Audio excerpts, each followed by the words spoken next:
Hello and welcome back to the Game That Match podcast. I'm your host, Manny Friedman, along with my co-host. Brad Sloan. Back in the house, baby, Back in the for house, baby. Yeah. Queens and Yeah. Halle. One of my favorite weeks of the tennis season, to be honest. I really like it. We get two 500s with a bunch of top guys playing. I don't know. I really enjoy this week. I mean, everybody's playing. I think I read somewhere that the only guy, it's so hilarious. There's one. Okay, here's a trivia question. There's one healthy top 40 guy who's not playing this week. Who is it? Wait.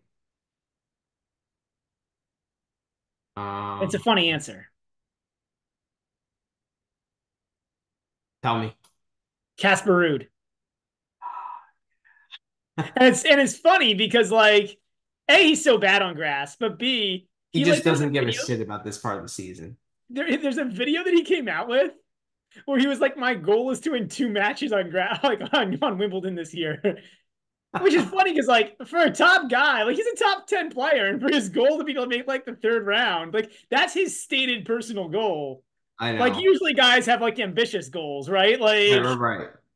Like there's usually 10 or 20, like, Sebastian Korda's goal is probably to win this event. Like, he basically said he considers himself, like, remember last year he said, like, oh, I consider myself one of the favorites. Yeah. Like, is that reasonable or not? But, like, maybe not. But, like, usually guys have like pretty optimistic goals of themselves. Yeah. And for Ruud's goal to be like, my goal is to make the third round is like when he's a seed too. So his goal is to beat up I like know the two guy's a top slots. 10 player. It's What? true. The guy's a top 10 player, and like Yeah. his goal, it's Yeah. it just shows he treats the grass court season like an off season. Like he Yeah, knows it what's is. It's an off season happening, for him. and It's a second off season. Yeah. yeah, Yeah. it is. So it is funny though. It's pretty. It's But yeah, everybody else who's healthy is playing. I didn't realize that. I saw somebody like mentioned on Twitter. Yeah, I was Djokovic like, obviously, but he's not healthy. So right. That's what I'm saying. There's other guys who are missing, but they're not healthy. But I think yeah, everybody else is because to your point, the draws are fantastic. fantastic. Absolutely, And they absolutely. almost always are because like This is anybody really who's the taking only it warm up week. seriously, what? This is really the only warm up week because like the week after Roland Garros, everyone is kind of tired and like transitioning. And then like this is the week, right, where everyone Yeah, can because next week is the up. week before Wimbledon. Right, So exactly. yeah. Exactly. So I mean, you knew it was a stack. You knew it was stacked because like even the qualies for these events were pretty crazy. yeah, Like guys like Vukic were in qualies. Like, yeah. They really need a Masters 1000 on the grass. It's one of my pet peeves of the season. Like you need one. Like just have it, you know? I in a way, like I think these events should be 1,000 points, but like from a viewing perspective, I don't want it because I hate the 12-day Masters, right? Like so from a kind of a viewing perspective, but I think that a warm-up event for Wimbledon needs to be 1,000. That's what I'm saying. Like, like I like I it the way it agree. is. Yeah, no. I agree. Like, I hear all your points and I agree with all Yeah. of them. Like, Okay. you know Yeah. what I mean? Like, I actually, it's like the problem is I actually like, I do think it's completely underweighted because there is no mandatory event.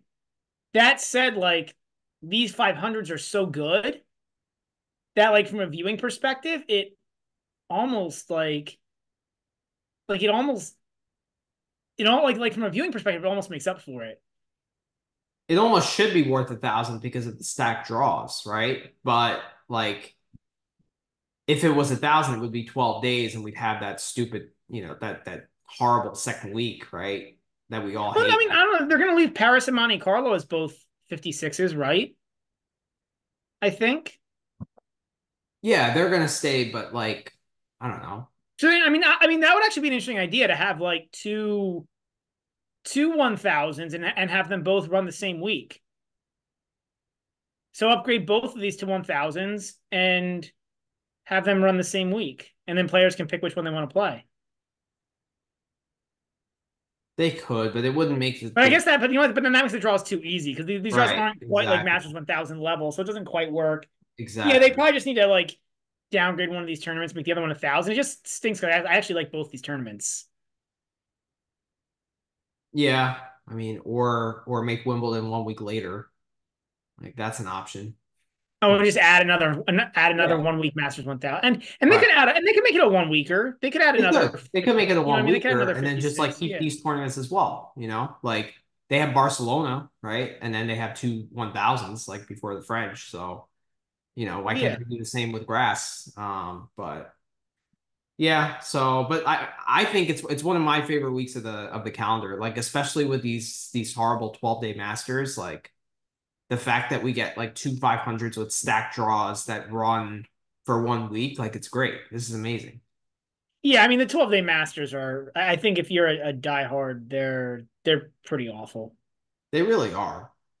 I also think if you're gonna make 12-day masters, you gotta have a best of five somewhere. I know the players will never be for it and the tour will never do it, but like it's just it's dragged out way too much, you Yeah, I know? mean, it's a joke, right? Like best of three every other day is kind of a joke. It is. It is. It's just Like it's like not, and like what yeah. happened in Madrid, if you have retirements or you have a withdrawal, like it's horrible for ticket holders. Like I would never go to a Well, I quarterfinal. mean, the way I see it is like, and I don't know. I guess this happens at the big tournaments too, but not so much because the top guys are playing in the big tournaments. But like the first round is kind of goofy at these Masters because like the matches are like kind of borderline scrubby. Like Yeah, the first round because there's no top 32 guys. right. And there's always some injured guys. There's like no top 40 guys call it are playing, or no top 35 to 40 guys are playing the first 2 days. And like, but then between qualifiers and wild cards, like, I don't know, like 20 of those guys playing are like not even top 100, I which is the same thing actually happens in slams, but at least in the slams, the top guys are playing also. So you I have actually like, wish if you're gonna make it a 2 week masters, just make it 128. Don't make it yeah, 96. Make it yeah, 128. And then yeah, all those top guys have to play a first round as well. I agree. I agree. Like then it would be great. And then you stretch that first round over like 3 or 4 days, right? So you have a bunch of matches over 4 days, and it just like it adds some like intrigue. Plus, it's more matches, so it's more money. Like I don't know why they wouldn't want to do it, you know? But Yeah, and just have it be a full 2 weeks. yeah, yeah, exactly. It's just ugh, this tour pisses me off. Pisses me off. But let's get into it. So I guess we got to recap a little bit of Stuttgart and Den Bosch from last. Yeah, So the champions were Jack Draper Draper, and uh, he was a Demoner. Come on, man. How did you forget about Demoner? yeah, yeah. I cashed the futures. That's true. Yeah. And I guess it was dumb for me to play a futures on Minaur this week. Granted, like after a long week in uh, you know, French Open making the quarterfinals, then winning another 250. Like, I guess fatigue was going to set in. That being said, Musetti played pretty well today. So I wouldn't beat yourself up too much over it.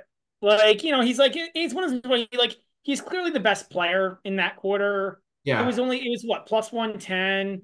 right. Like I don't know. I wouldn't beat yourself. Like, and like the thing is, like, Demon is a pretty fit dude. So like, and like he was fit enough to win the first 250. So like, like, I Yeah, don't think there's any way to know that like he's gonna hit the wall all of a sudden now. Like, I actually thought and Musetti played really well in that second and yeah, third I was set. gonna say, and the question is like, did he even hit a wall, or did Musetti just play well, or did he just have an off day? Like, there's so many explanations. Yeah, I wouldn't, I don't, like it was plus 110. Like, it's not like it was a guarantee to win. It's not like it was like minus a right. thousand, to win the quarter. Like, But Demonor destroyed Korda in the final in Den Bosch, and like I don't know. What do you make of Korda on grass? I guess we could start there. I think Uh, he's pretty good. he is, but he just always like seems to disappoint in like key moments. Well, his record in finals is quite bad, is it not? It is. It's really bad, actually. Let me see. I think it's like atrocious, actually.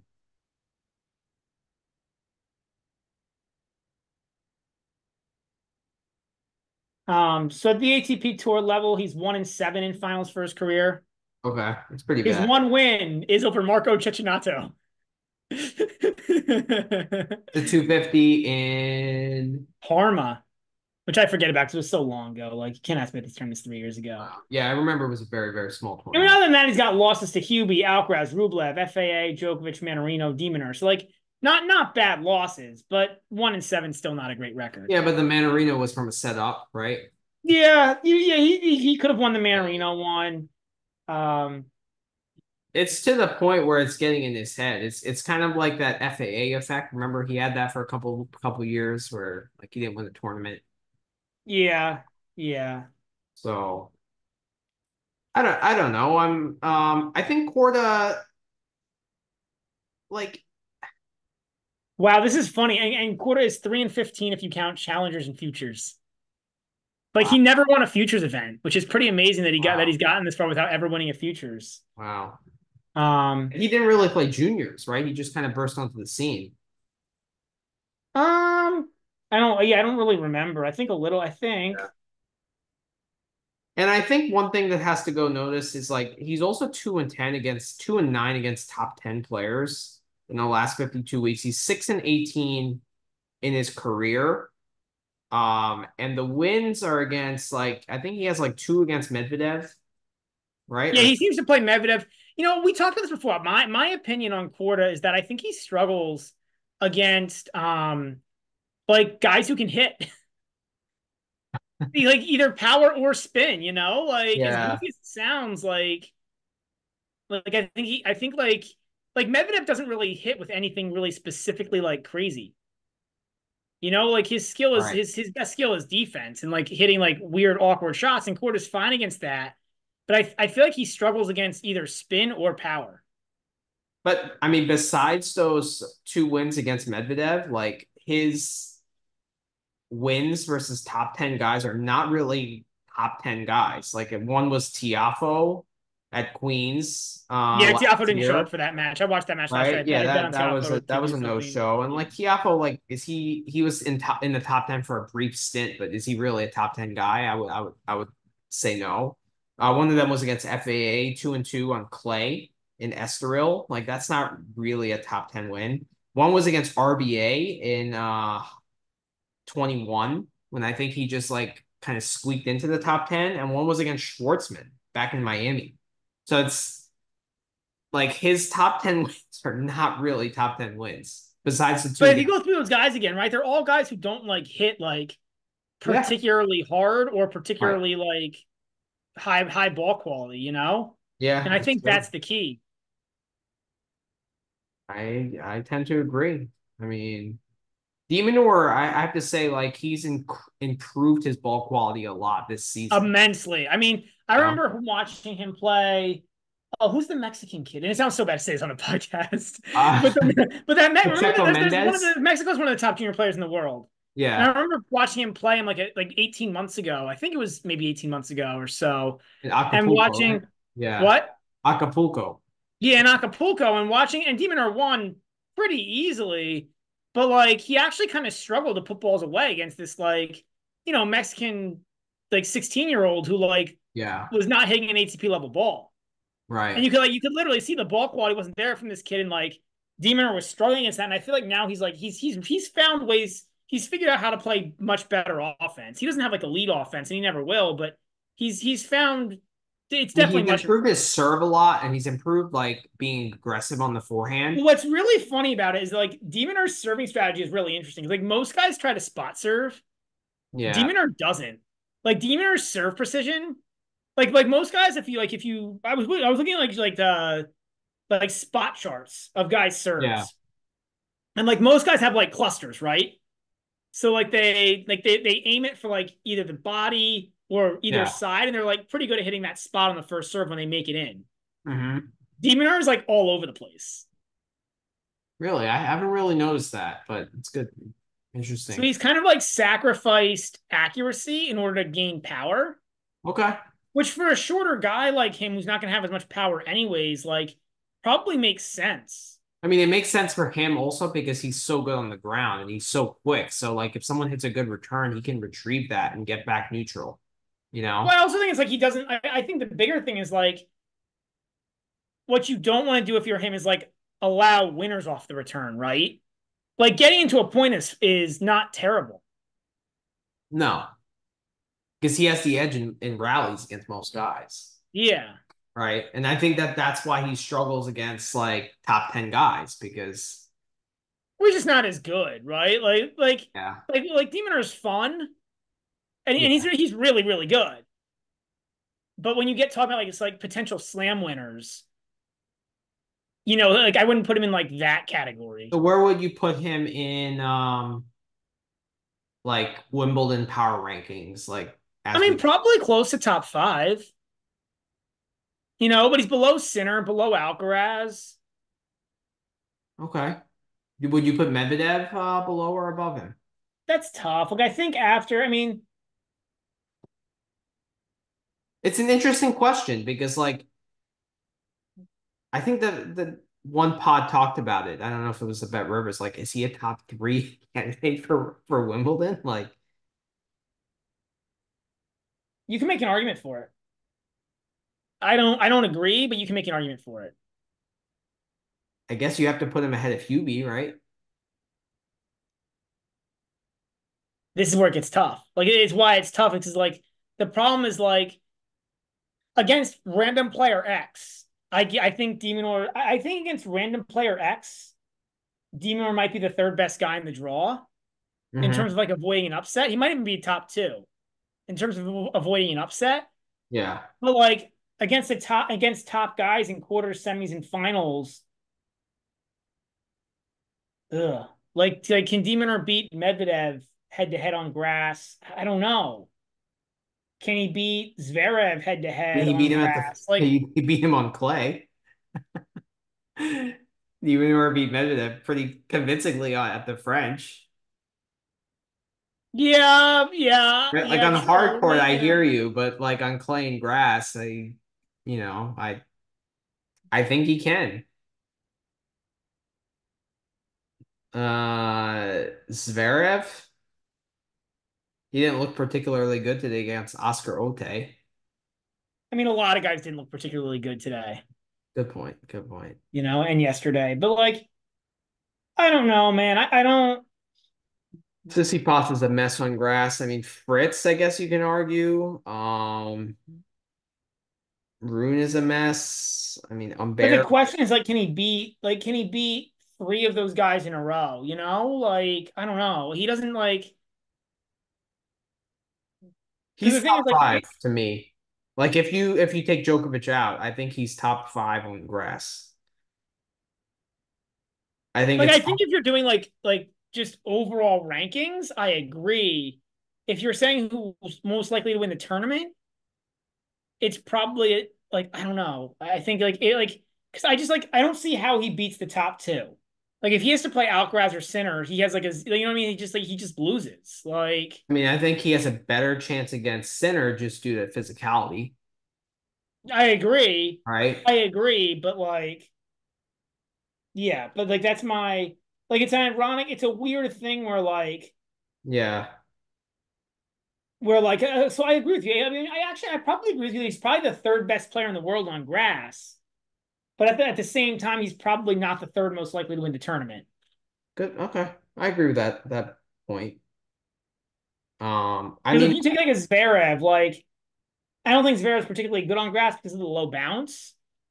But like I there's a think his world where forehand is Zverev. really problematic on grass, right? Because he needs time. He has a very big swing path on the forehand. It's also he likes the ball up, right? He's tall and he likes the ball Right. up. Like even that backhand, he's not good at when the ball's low. The backhand's a lot worse. And we Like talked about Zverev as being like a guy that likes the ball in the slot. yeah, you don't get very many balls in the slot on grass. Yeah. But like I don't know, man. Against like Alcaraz, like or Sinner, like Zverev just matches up okay, at least with him athletically.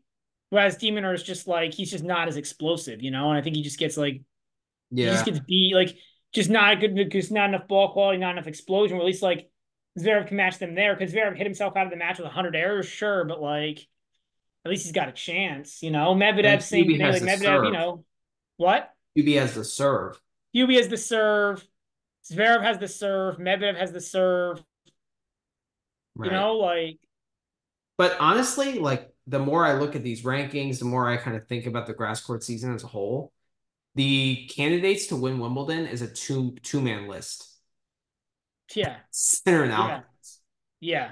And I can't see picking anyone else. it's very similar to the way it was last year in that it was Where it Al. was just joking. It was basically just play a final. It was like the whole tournament was basically irrelevant. It was just play the final. Yeah. And the only thing to me that's going to stop that is an injury or Sinner physicality problems. Like that's the only two things that are really going to stop that from happening. Or like QB plays Alcaraz and just serves the lights out, or Yari is Right. I mean that's the right. third thing, Like right? Is like because on grass, I mean, and on grass, there's probably 15 or 20 guys that could serve the lights out. right, but that's the only way. That's the You only. know, yeah. And over best of five, that's less likely, It's right? really hard to do it over best of five. It's Really really hard. hard. I mean, we saw Hubie have probably one of the best serving performances against Djokovic in that fourth round Wimbledon match last year, right? It was one of the best serving performances I think I've ever seen, and Oh yeah. he still came up second, right? So Yeah, that now shows how fair, to hard be it fair, is. he kind of did choke away a little bit in the tie breaks, A little bit, but yeah, fantastic serving performance and still lost. yeah, I mean, look, the thing is, especially at Wimbledon, like, everyone talks about the serve and like, yeah, this it's grass. The serve is important, but But it's like slower. it's a lot slower than it used to be for sure. It's not the like we're not in the era where you have to serve and volley on grass anymore. Right. And it's not Stuttgart either, No, no. right? So, yeah, and then especially as the tournament progresses, the grass gets a little worn out in the back of the court, so it actually slows down as the tournament progresses, right? So, Well, I think the other thing too is as that grass gets worn out, you can run on it a little easier. right, that too. The first few days like that's it. That's so I mean, we can go to that. Like, every year it's a story, but one of the stories of Queensborough has been the slipperiness. I guess. I mean, like It's every year, but I feel bad like, for Dan Evans, but like, you know, well, Dan Evans TFL fell and hurt himself. And that's yeah, why he retired against Rinky. right. So, I mean, two Yeah, guys in a 32-man field is a lot of guys to get hurt. that's true. That's true. But it's a story every year. Like every year it gets complained about. Like I don't know. I think it's like we saw Fokina fall, or I don't know if you saw the Fokina set point against Yeah, the I He did. like fell serving volleying. It's such a Foky thing to do, like to not split step and like weirdly like But did he fall on slip. his head? He didn't, no, I wish that'd probably be better for his career if he did. But like, and it wasn't like a true fall. It was like he like lunged and kind of went down. But like, Feel like he takes a blow to his head every match. Okita, right? Like that's what it seems like. but I mean, but no, I mean, it's my point was that like, if anybody's bringing it up as a story, I think it's overblown. Because like every year there's complaining about the grass being slippery, and it's Agreed. just grass court tennis. Like Yeah, it's just a different that's surface. exactly. Um, I in think the next story is like I mean, is there anything else really from last week? Like Draper, was that Draper's first title? it was, and he So congrats to Draper. I had to pick last year on. I had a bet on last year on him to win a title. So I'm kind of sad that it didn't. And he got close. I mean, he lost a third set to Manarino the last event of the year, right? In a final or something. yeah, I think it was in Mets or something like that. Yeah. So like, Could be wrong. I don't remember, but but like he gets his first title, so good for him. I mean, he's a really good player, Draper. Obviously physicality concerns, but he's like I think in terms of like ability, he's top 20. I think you have to be careful with that just because like I think that's what the books like him, right? Just like they like Korda, and I still think even with this title, he's slightly overvalued. Like I'm very curious to see what that line is against Alcaraz. Because I don't think he's quite as good as people are making him out to be. Like let's be honest. Like he was 6-6 against Offner, right? Um, he didn't have like the best week. The only thing I would counter that with is quickest courts of the year. Yeah, Tiafoe was 7-6 in the third. I mean, good Yeah. against Nakashima. I mean, the Berrettini match could have gone either way. Giron was also three sets. It's like I mean, obviously a good run, and he was clutch in the bigger moment in the important moments, but like I'm gonna take it with a grain of salt. And also when the courts are quicker, physicality is less comes less into play, right? Yeah, I mean, he's up now to 29th in the Okay. race to Turin. So that tells you he's top 30-ish. Looking up his ELO right now, that's always an interesting, just for some more objective measures. Yeah. Um, in terms of overall ELO, he's 19th. That's Oh, why the books like him. right. What's Korda Um, overall elo? 18. Makes sense. Okay. Because like Yeah. I feel So, like those like, two guys get priced very similarly. And like they don't really have the results to show for it. It's just like I think the Brits and the Americans want them to be good, plus they have talent. Like you can I you think can it's a see that. combination of those two things. And I think, but ironically, like last week, they both showed it, right? Like, and again, like, I don't know, man. Like now their elos are both up in the top 20, so you'll continue to see that pricing because a lot of people are But betting and this is looking their at elo best when they surface. bet. Like I don't is that grass elo or just overall elo? No, no, the 18 and 19 is overall elo. Um, Because like what's their clay elo to put that in context? so both of them, their hard elos are better. Um, Really?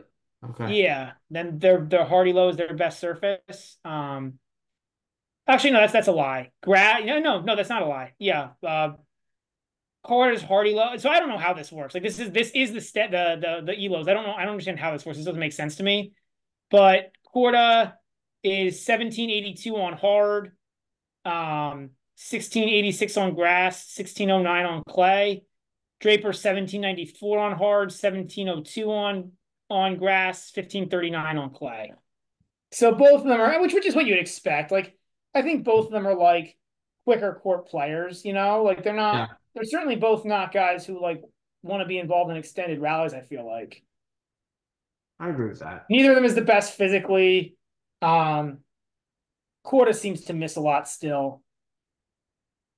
Yeah, I don't think he's a very good defender. I think he's just like limited on the run. Yeah, yeah, he's just not very athletic. He's like smooth, but he's not athletic. It's hard to Right. explain. Right. And Draper, I think he just fatigues. Just Like, fatigues. Yeah, she just right? fatigues. Like he just Yeah, fatigues. So I guess that's kind of what I meant. I was like, I guess that's kind of where I was going with this. Like, I think in terms of like, if you take physicality, and I agree, you completely like part of tennis is physicality, 100%. But if you took that out, I think he'd be top 20. I think is where I'm going with it. okay, that's a fair take. I mean, Stuttgart is probably the tournament where physicality is the least into play, right? Like Oh yeah, yeah. I mean, it's nothing. so Everything's. I mean, it was insane watching that. It was just like boop, boop, boop, point over. Boop, boop, I boop, know. boop. I know. You watch it and it's so fast. It Like is. It's crazy. just by the eye, it's insanely quick. Like What do you make of Berrettini on grass? Like, is he becoming a grass court specialist? no, no, no. I mean, he won a clay title. That's true. He did He win won Marrakesh. Marrakesh. Like He did win Marrakesh. no, I think he's a really good. He's the ultimate guy. Berrettini is probably top 20 if you take out physicality, but he just can barely play. Yeah, it's not physicality in terms of fatiguing. It's physicality in terms of like Injury. brittleness. Yeah, he's just so brittle. Yeah. Right. Yeah. Like Berrettini, I want to look up what Berrettini's done recently because yeah, I mean he's been like when he's played, He's been pretty good. except he can't play back-to-back weeks. Right. He's not playing this week. Well, He he is playing is. this He week. hasn't played yet. He's got rained out today. He plays Mickelson Oh tomorrow. yeah. Okay. He We'll talk about that plays. in our previews. Right. But yeah, Michelson. I mean, when he hasn't been playing back-to-back weeks, when he's had time off, Yeah. he final of Stuttgart, won Marrakech, final of Phoenix Challenge, which is a damn good challenger. Yeah.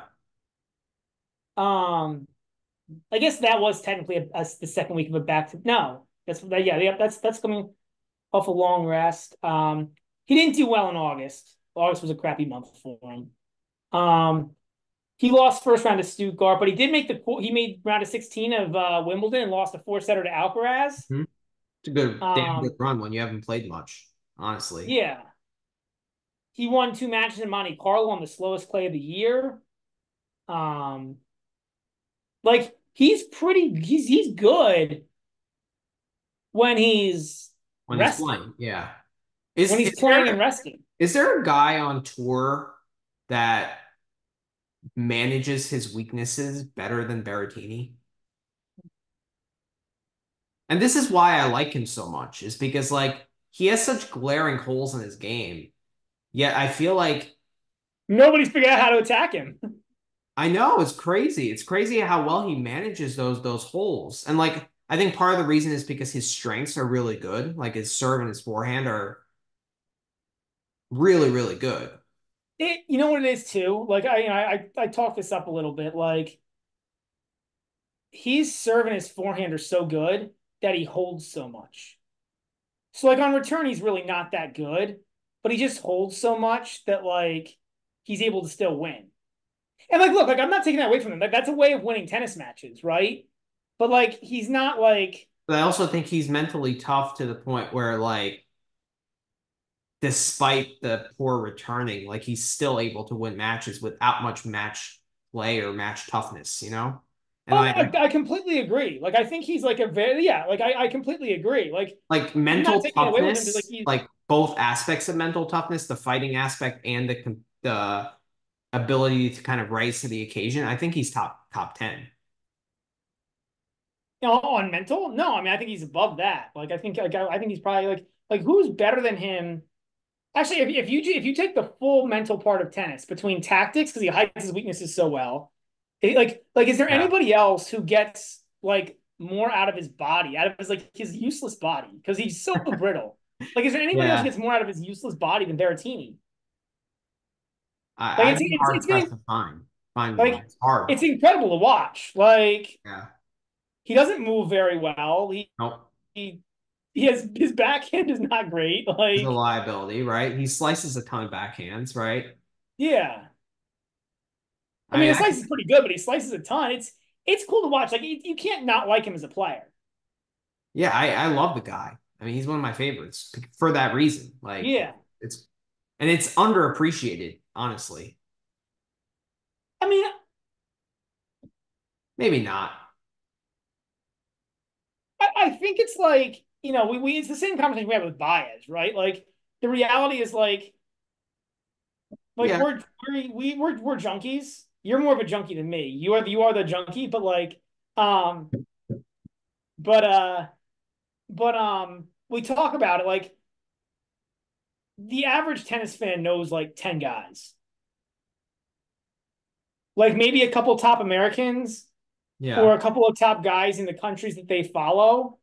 And then like Alcaraz, Sinner, maybe if they're a little more educated, Medvedev, Zverev, like, but like Yeah. the way tennis markets itself, it markets itself completely. It mark like all. I would say golf is the only sport that's been able to kind of market like a wide number of players as an individual sport. Like tennis and the fighting sports, like they market such a small number of guys. Hmm. Yeah. Um, Yeah. And That's like, it's I so want like a guy to like Berrettini's probably a top 20 player in terms of like not in terms of ranking right now, but in terms of like, when he's healthy, but like nobody knows who he is. If you asked a sports fan who Matteo Berrettini is, they'd laugh at you. Like unless they're a tennis, like yeah. if you know who Matteo Berrettini is, you're either watching the tennis channel like every week or you're like a tennis better. Well, Like, a couple pods ago, we started our pod talking about Arnaldi and Makac, right? Like, there's no right. pod in the world that's like starting their pod talking about that, right? Yeah. Yeah.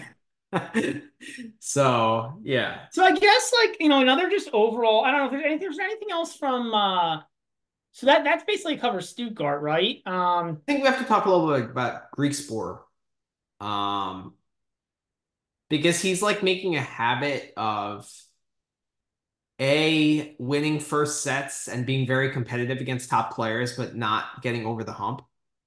Yeah. B, he's a really hard guy to read because like he's like really competitive against good guys, but then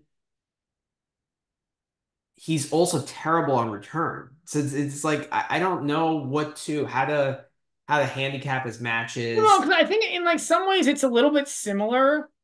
Like it's a little similar to like a Raonic now or a Berrettini. Like these guys who are like really serve oriented. I think that's what it is. Like he can generate a ton of holds, and if he I, gets one break in a set, yeah, he's gonna be really hard to beat, even for a I top think guy. Berrettini is a good comparison, but like I feel like he's better than Raonic, like from the ground. Like when I Raonic is a complete serve bot. I just meant in the sense yeah, that like they're so like Greek sports, like he's very serve dependent, not because of just the serve, but because he's such a good attacker and such a poor defender. right. That's a good way of putting it.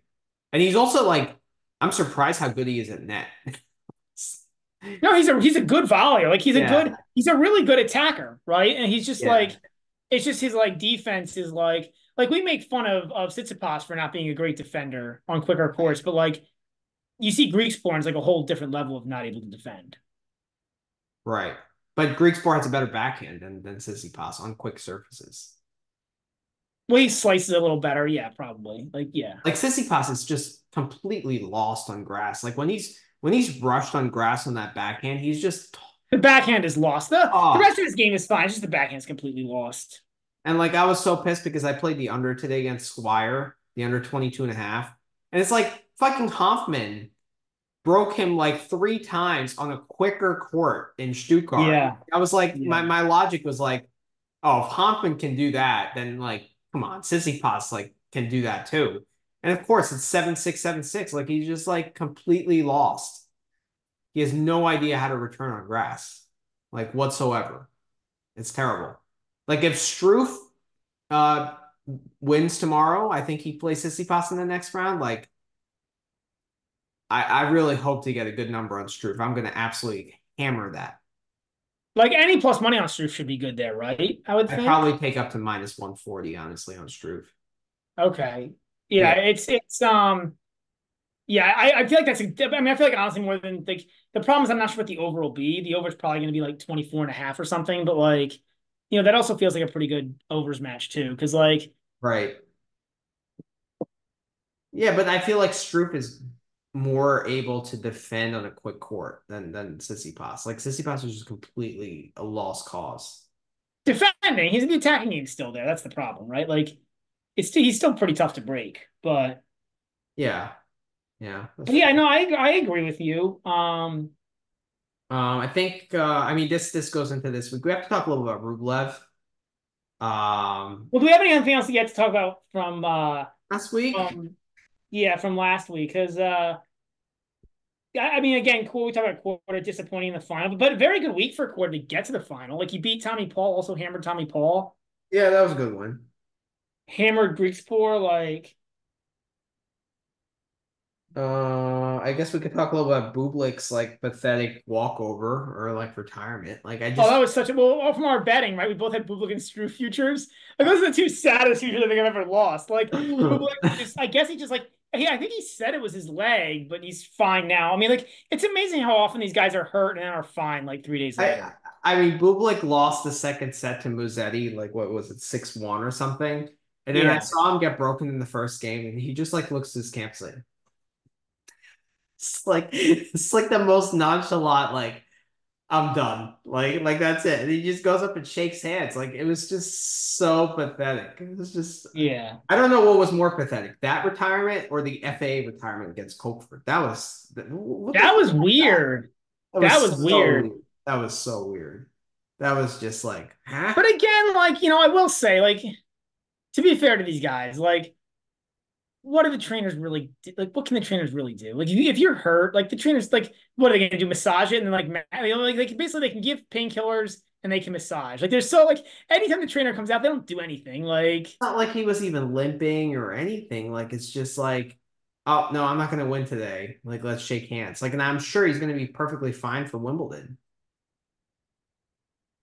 Like I yeah. don't know what that was about. Like FA doesn't seem like that kind of guy. And it's like, I mean, Like I said, it's probably like you got, like a, I don't know. I feel like like I said, it's amazing how often these guys have injuries and are like magically recovered to play 3 days later. Yeah, in Holger Rune's case, he's able to play UTS, like yeah, UTS. yeah, That's like, yeah. But that Bublik retirement was just like, he probably was like, I don't want to put effort into this when I know I have 500 points to defend in Halle, right? yeah, That's probably, yeah. probably what it was. So, yeah.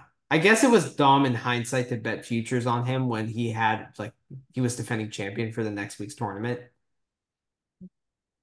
But, like, do you, It's Bublik. Like you have no idea. Like maybe the Euro was on. And he wants to watch the Euro match. Like yeah, it honestly, could like be. It could be.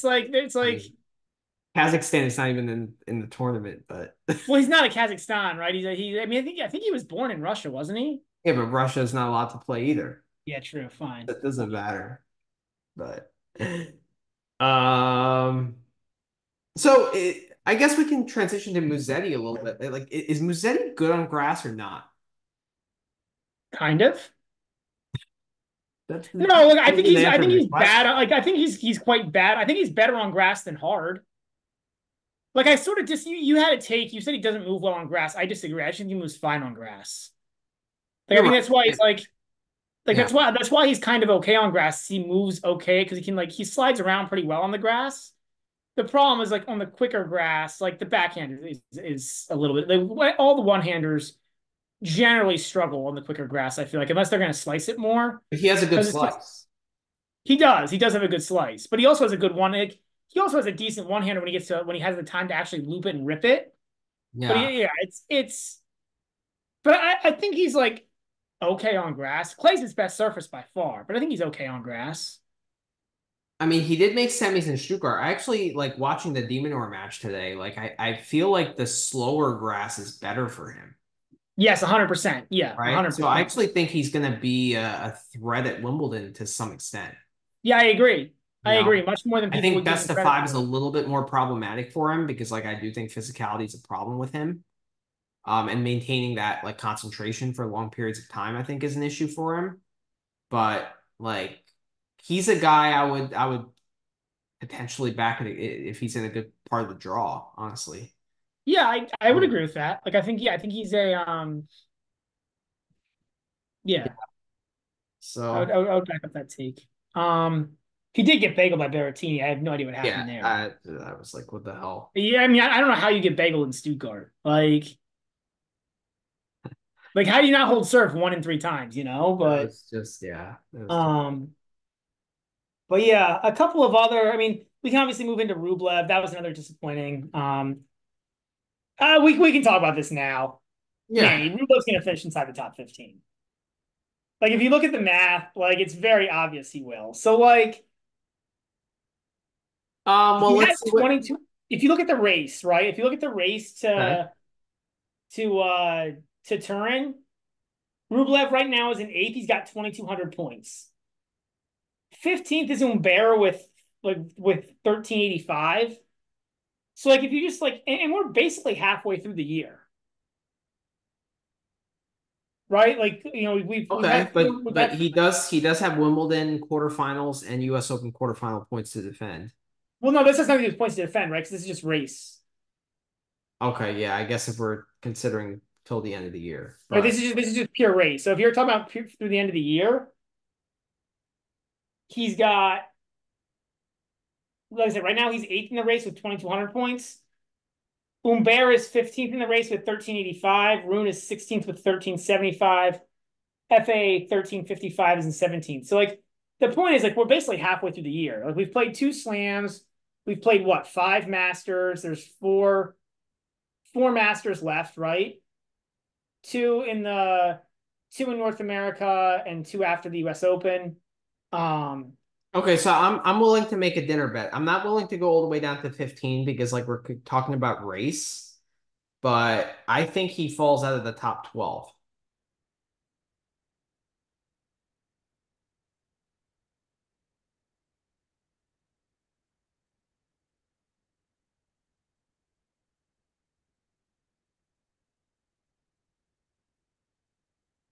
which is pretty close to 15. And I'm gonna say there's kind of a gap there because if you look at nine, so like 9, 10, 11, so nine is Grigor right now in the race. Fritz is 11, Hubie's 12, Paul's 13, Djokovic is 10. Like that would be my fear there is there's like all those guys right below him are all like fast court guys, you know? So Yeah, yeah, but it's Rublev is still also Rublev, fa man. I don't know, Rublev dude. Like, Rublev is also a fast court guy. oh, I know that I agree with that. I think Rublev's about as close to an all court as you can get. Like, where does he really struggle? At the net. I Right, but like but it's a problem from an all surfaces, right? Like yeah, it he is. can I hit think through it's any actually court. becoming. Like, I think it's becoming more of a problem for him than ever before, and I think people are learning how to kind of expose that weakness. a little bit. I think, yeah. I mean, he also I think the mental is It's getting I a don't little worse. Yeah, like before it feel and it felt like before he would get angry, but it wouldn't impact his tennis. Now it feels like he gets angry and it's impacting like what he's doing. yeah, You know what I mean? Like it's a difference. Like that's the difference from before. Like I don't care if he yells at himself and smacks himself or whatever. If he plays the next point, fine. right. But like now, like the Arnaldi match, like there was a game where he was up 40 love and just gave the breakaway. And he was like only down a break in the set. Like he was in the set and he just like smacked a bunch of balls like way out for like like he clearly was in his head. Yeah, And yeah. I think it's I don't know. I think it's becoming a problem. More of a problem it seems. Like I feel like recently he's kind of regressed to like 2021, 2022 Rublev, and like I think last it's in year. between. Like I think it's in between. Like I think like yeah, like when he's playing, like he's started to have more of these matches when he plays poorly and he regresses to that level. It's not like every day, but yeah, he's having more of those types of matches. It feels like, right? Yeah, it does. It does. Like the Arnaldi match was actually worse than that, but it was that type of thing where he just started bashing balls like all over the place. Right. Right. Yeah. How did he Yeah, do I don't. I here? mean, like I said, 15, I was gonna laugh at you for. 12's a lot tougher. Yeah, Just because, I'm like, gonna. I mean, looking at the guys in that part, like I think during the year there's a possibility he might get lower than 12 or than 15, just because he has so many points to defend. Like he has Wimbledon, U.S. Open, and then well quarterfinals in both those that's where tournaments. I go back to the race, right? Because he's got what was it, quarterfinals at Australian banked. He's got Madrid champ title banked. That's 1,500 points he's got banked that Right. aren't up to defend. So But then like, also he has Shanghai final as well. and again, that's all nice to say, but right now he's 2,200 points above the top Yeah, above. so race, I think it's harder to say, but like I think there might be a period in time where he's under 15 just because of all those points that might come off, you know? Like But I think overall. if that happens, that means he would need to catch somebody, right? Like if he falls out of the top 15, then it means he would need to like catch somebody to get back in, which I don't remember. Like did he really struggle like post US Open? No, because he had Shanghai final. So like he's gonna have points to lose, like all like he's gonna lose those points. If he's gonna lose points, he's gonna lose them like throughout the year. So I don't think that's gonna happen. Um, I mean, I don't think he's gonna drop outside the top 15 at all. That I would make a dinner bet that he'll never fall outside the top 15 rest I of the mean, he year. lost first round in Canada and Cincinnati though. He lost to McDonald and Rusabori. So So there he's got points to make up. he's There's got got points points to to be make made. up there, but he won Bastad, which was going to be a stacked draw this year. I don't know if you saw the entry list, but like everyone's getting We'll ready see for how many of those guys actually the play. Olympics. And plus, like, I don't know. Also, he made final here in Halle last year, lost to Bublik. Yeah, so he'll lose those points. Yeah. But he won Hong Kong this year, first match of the year. That's a 250. That's already banked. Like he's got stuff banked. He does. He does. And so that's what I'm saying. Like I would make a dinner bet that he won't fly out of the top 15. I would make a dinner bet that he finishes the year inside the top 12 still. Like he's already got a bunch of Okay, stuff already. let's make that dinner bet. Top All 12. right. I think All he right. falls out. I think he's like Okay. between 13 and 15. That's Full what, year, right? Full like by so at end of Paris, he's outside top 12. yes. Yeah. Right. Okay. All right. Dinner bet. Dinner bet stamped. Nice. Nice. Well, you already won one with feast, Yeah. right? What was our other dinner bet? I think. Oh, that's the Masters. The American that doesn't get figured out until end of Oh 25. yeah, that one. Well, One I American think I may win. have gotten a dinner bet with the those like preseason. Oh, the preseason ones I got hammered. The preseason one's over. The preseason team is done. Like we should just kill that now. Like that was, oh my But also God. like who will be ranked higher, right? Like Yeah, just they were all just all lunatic. I think they all went to me, right? No, Kokonakis. Kokonakis is I think versus O'Connell or something I might win. Like We have to go over this on the pod. Just I just want so my we talked in our preseason pod whose ranking will be better at the end of 2024. The first one was Machaka Rusevori. You said Rusevori, I said Machak. That's done, right? Top ranked Brit. You um said wait. That's not really that done. I mean, Makach only has 1,200 points in the race.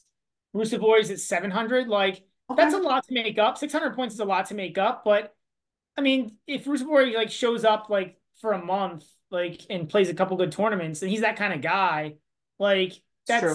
that's not completely dead. Okay, that's not completely dead. It's in bad shape because like Rusevori needs like he needs to do some And work he's been pretty fast, bad but this like year. Yeah. yeah. And the problem, he's not like one of the mentally tough guys who's just gonna get like dirty and like, grind his way through top ranked Brit, you have Evans, I have Draper. I think you're done. I think you're done Yeah, there. that one's been done. Marajan or JJ Wolf. This is comical. I had Marajan, you had Wolf. Yeah, that's done. Hercatch or Shelton. You said Shelton, I said Hubie. You know what? That's not completely Not dead. Like done. Shelton right now is actually Shelton's only 800 points back. That he could make up. He's got. I mean, his season is the second half of the year. Like True. this, Good the point. first half was always gonna be a problem. Like through Wimbledon. Like yeah. That's true.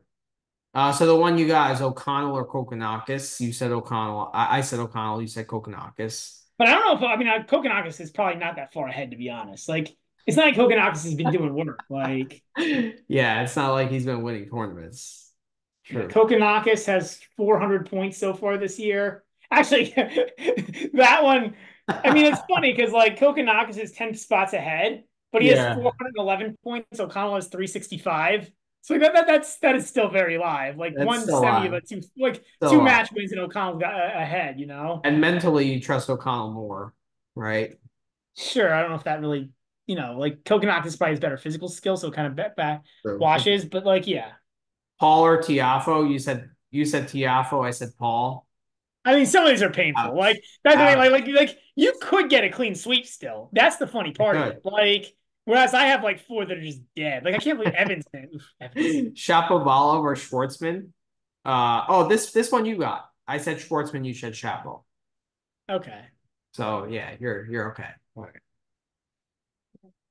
My team at the start of the year was Sinner, Alcaraz, Zverev, Hurkacz, Shelton, Kachanov, Korda, and FAA. Your team was Djokovic, Medvedev, Rublev, Rune, Tsitsipas, Fritz, Paul, and Tiafo.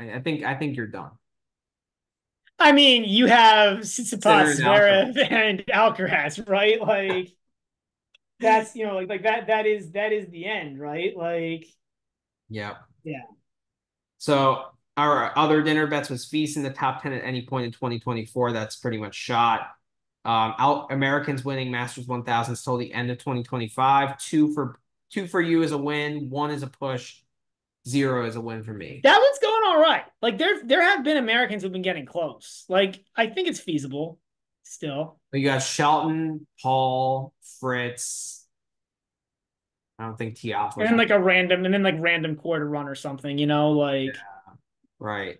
So I mean, you have what, like 14 more tries? yeah, that's what I'm saying. I still have a lot of shots left at the goal. And, like the fact that like Paul got close on one, right?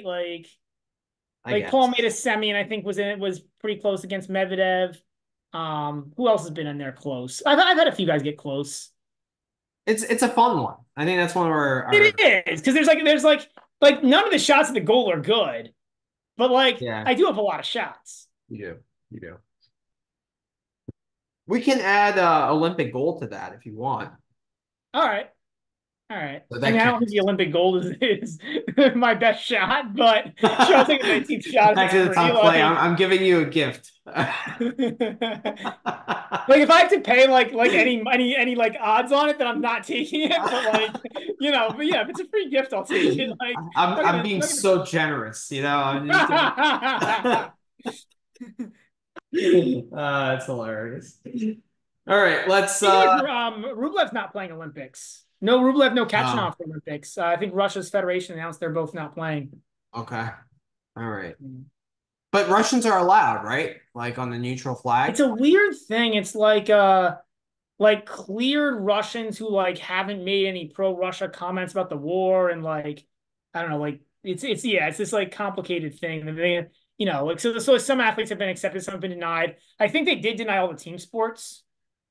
So like there's none of this like stupid which is better than the last Olympics when it was like the neutral team of Russians that like all happened to be playing like under a gray flag. Like One of my favorite comments ever was when Rublev won doubles gold and they interviewed him and they were like, "Oh, how is this? What does this moment mean to you?" And he was like, "It means so much to win a gold medal for Rook, like ROC."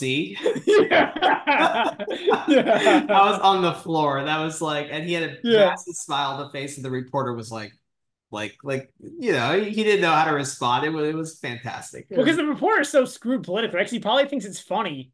But he's right. afraid, like, oh, the network's like, you're making fun of the Olympics for like doing the ROC. Like, but yeah, it was That was great. That was fantastic, Rublev.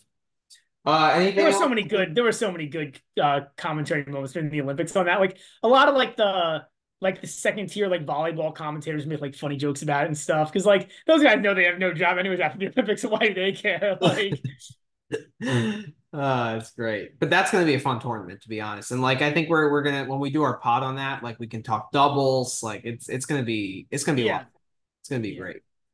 for What I sure. think it's gonna be the best tournament of the year because it's like a 1 week, you know, uh rush to the finish, right? Everyone is gonna be super motivated. There's gonna be Yeah. no because like there's some guys that are saying that like this means more than slams, like this is the real deal. So I think it's going to be a fantastic tournament. Yeah, I've never quite like been able to really understand. Like, it's such a weird sport to like, and it should be in the Olympics, no doubt. But it's weird in a sport where there's like there's like a tour that plays together internationally all the time, right? Like, I guess all Yeah. the individual sports are that way, but it's just that tennis gets more like respect. Like track and field, they have a tour. Also, they have world championships every year, right? So like, Mhm. it's yeah, it's interesting. Yeah, but from a viewing perspective, I think the draw is going to be stacked. I think it's going to The be great. only thing is like the four-person per country makes things a little weird. Yeah. You'll have a couple countries that like, oh, there's not too many countries that have like five guys in the top, 100 or anything like that. Like Russia would actually, like Russia actually has a lot of top guys. I know, that's true.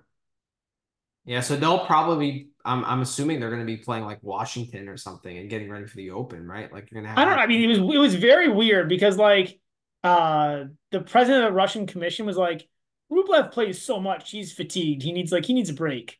But we'll see. I doubt he actually takes a break. I'm sure he'll play Washington or something. Like, yeah, because that's going to be an easy draw. So it's like, why not? yeah, it's 500 points out there for the taking. That might screw my dinner. Honestly, 500 points matters for that bet. Like we don't talk about that, but like It's, outside of the top eight, like 500 points here, 250 points there actually makes a huge difference. yeah. I'm gonna stick with it. I really don't like what I'm seeing from him, so I'll stick with it. So quick break, and then let's get into A couple of things I wanted to bring yeah. up. So the first thing is like there's been a ton of chaos. This first like moving to this week, there's been a ton of chaos the first couple days here. I just chalk it up to surface transition onto a funky surface that's difficult to move on. Motivate like these players aren't nobody's peaking for this event. It's like a weird. It's not the guys don't care or aren't motivated. It's more about like they're not their goal is not to peak here, right? Like they just came off Roland Yeah. Garros. Like it's a warm-up event for Wimbledon. I'm not making anything of it, but there have been a lot of very interesting results the past couple days.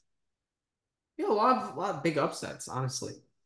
Yeah, I Uh, mean Rune going out, and like and then if you count guys who almost got beat, right? Like Zverev lost a set to Oscar Oat. I know. Sinner lost I the first never set to expected that. Griekspoor. Alcaraz should have lost the set to Cerundolo. Painful in my Medvedev flavor. Medvedev went 6-4 against Nuno Borges. Tsitsipas had to play two tiebreaks against Squire. Minaur lost. Rublev lost. Dimitrov won. And Joe, but that's the top 10 that I just Mhm. named right there. And all those guys had either a difficult time advancing or lost. Yeah, you're definitely you're not wrong. I mean, it's there's been chaos for sure. Um, just seeing like today, Arnaldi was a plus 220 dog winner against Umber. Musetti was plus 400 against Demonor. Tabilo was plus 150 against Fokina, which I didn't really consider an upset, but okay. Harris beat Echeverry. Um, Paracard beat Shelton. That's another plus 140 upset. Yeah. So yeah, a lot of I mean, I think there's a lot of value on the board, for dogs this week. And I think Yeah, we'll see that's how much that dries up now that these guys have a match under their belt. I think it dries up a little bit, rise up a but little bit, yeah. I mean, Jerome plus 300 dog beat Rublev. Um, Feast slight dog yeah. against Chalk. What else? Dog winners. Sonic slight dog against Kecmanovic. Marjan plus 150 dog against Roman, which I think was a misprice. Um, Yeah, I mean, like so Marjan, like outside of like 10 guys, like I feel like anybody like 20 through 80 or 20 through 90, Marjan should just be picked against. Like, right? Like he's because it's just on his racket. It's like if he hits the ball, if he's hitting well, he's gonna win. If he doesn't, he's gonna lose. And it's almost like everything's pick. He's like dog. I mean, he's like the ultimate dog or pass, right? Like Ultimate, yeah. Him and Zhang, I would say, are the yeah, two. Zhang's pretty much up there too. Yeah. Yeah. But yeah, those two guys for sure. Yeah, but like against a guy like Roman, right? Safulin, who's like just as erratic as him. Like Yeah. for him to be a plus 150 dog is just like it's a complete misprice. Yeah. I mean, I was on Marjan too. That was a play I liked Yeah. a lot. Yeah. So it'll And then probably the dry last up a the little last thing bit. I wanted to talk to you about before we go into previews is how do you like judge? I was going through and as I've been trying to preview match and look at these guys. Yeah. It's so hard to evaluate a lot of these guys because there's such little grass tennis. And on top of it, like there's like Wimbledon is different than these events, right? In terms of speed. And like, Halle and Stuttgart are quick. And then like Queens Club is probably somewhere in between. Wimbledon is slower. Eastbourne is very slow. Mallorca is just a weird event. It's like a weird, different kind of grass. Like, how do you like when you're evaluating these guys, like do you evaluate just who's the better tennis player? Do you look at grass results? Are you thinking about who you think should be better on grass based on like play style? Like, how do you look at it? Um, so I look at a couple things. I look at like grass experience. I think that's a key. So like guys who have barely played on grass at all, I'm gonna fade them because like I think it really takes some like familiarity with the footing and like just being able to move. So like Echeverry, for example, who is not familiar with grass, only won two grass court matches. Like he's the way better player than Billy Harris, right? But just because of Harris's like living in Britain and kind of growing up on grass, like just that familiarity kind of spoke volumes. So that's a big part of it. It's not necessarily the results all the time. It's more the like the familiarity with like knowing how to move. Like that's That's a really I hadn't thought about it that way, but like being like 2-8 on grass might not be bad. At least he means he's played 10 times. I think that makes a lot of right. sense. So that's a key thing I look at. I don't look at the serve too much to be honest, because I think that just correlates with like over under and like good serving plays up on any service, right? Like it doesn't really like I look at the cumulative like serve plus return. Like I think Yeah. that's important. Another thing I look at very closely is like I kind of when I go on tennis abstract, I filter out the grass court matches and I look at break percentage because like if they're able to break and play well on return, that means they're good at moving on the surface.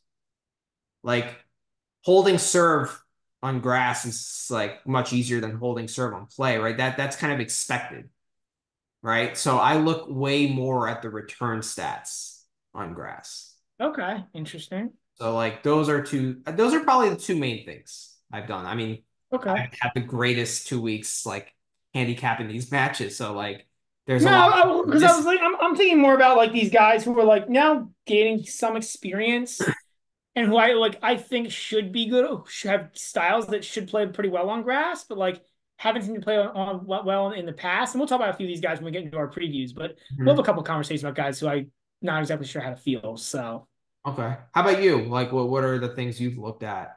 Um, so I was looking more at results, but I think I need to flip. For me, so it's a mix of all three. But I think I'm going to start weighting more like who I think like should be good on grass. You know, because like Arnoldi's a guy who like it seems like he should be good on grass. Like why not, right? But he didn't have any much experience on it, and so I didn't play the match against Umber. I just stayed away.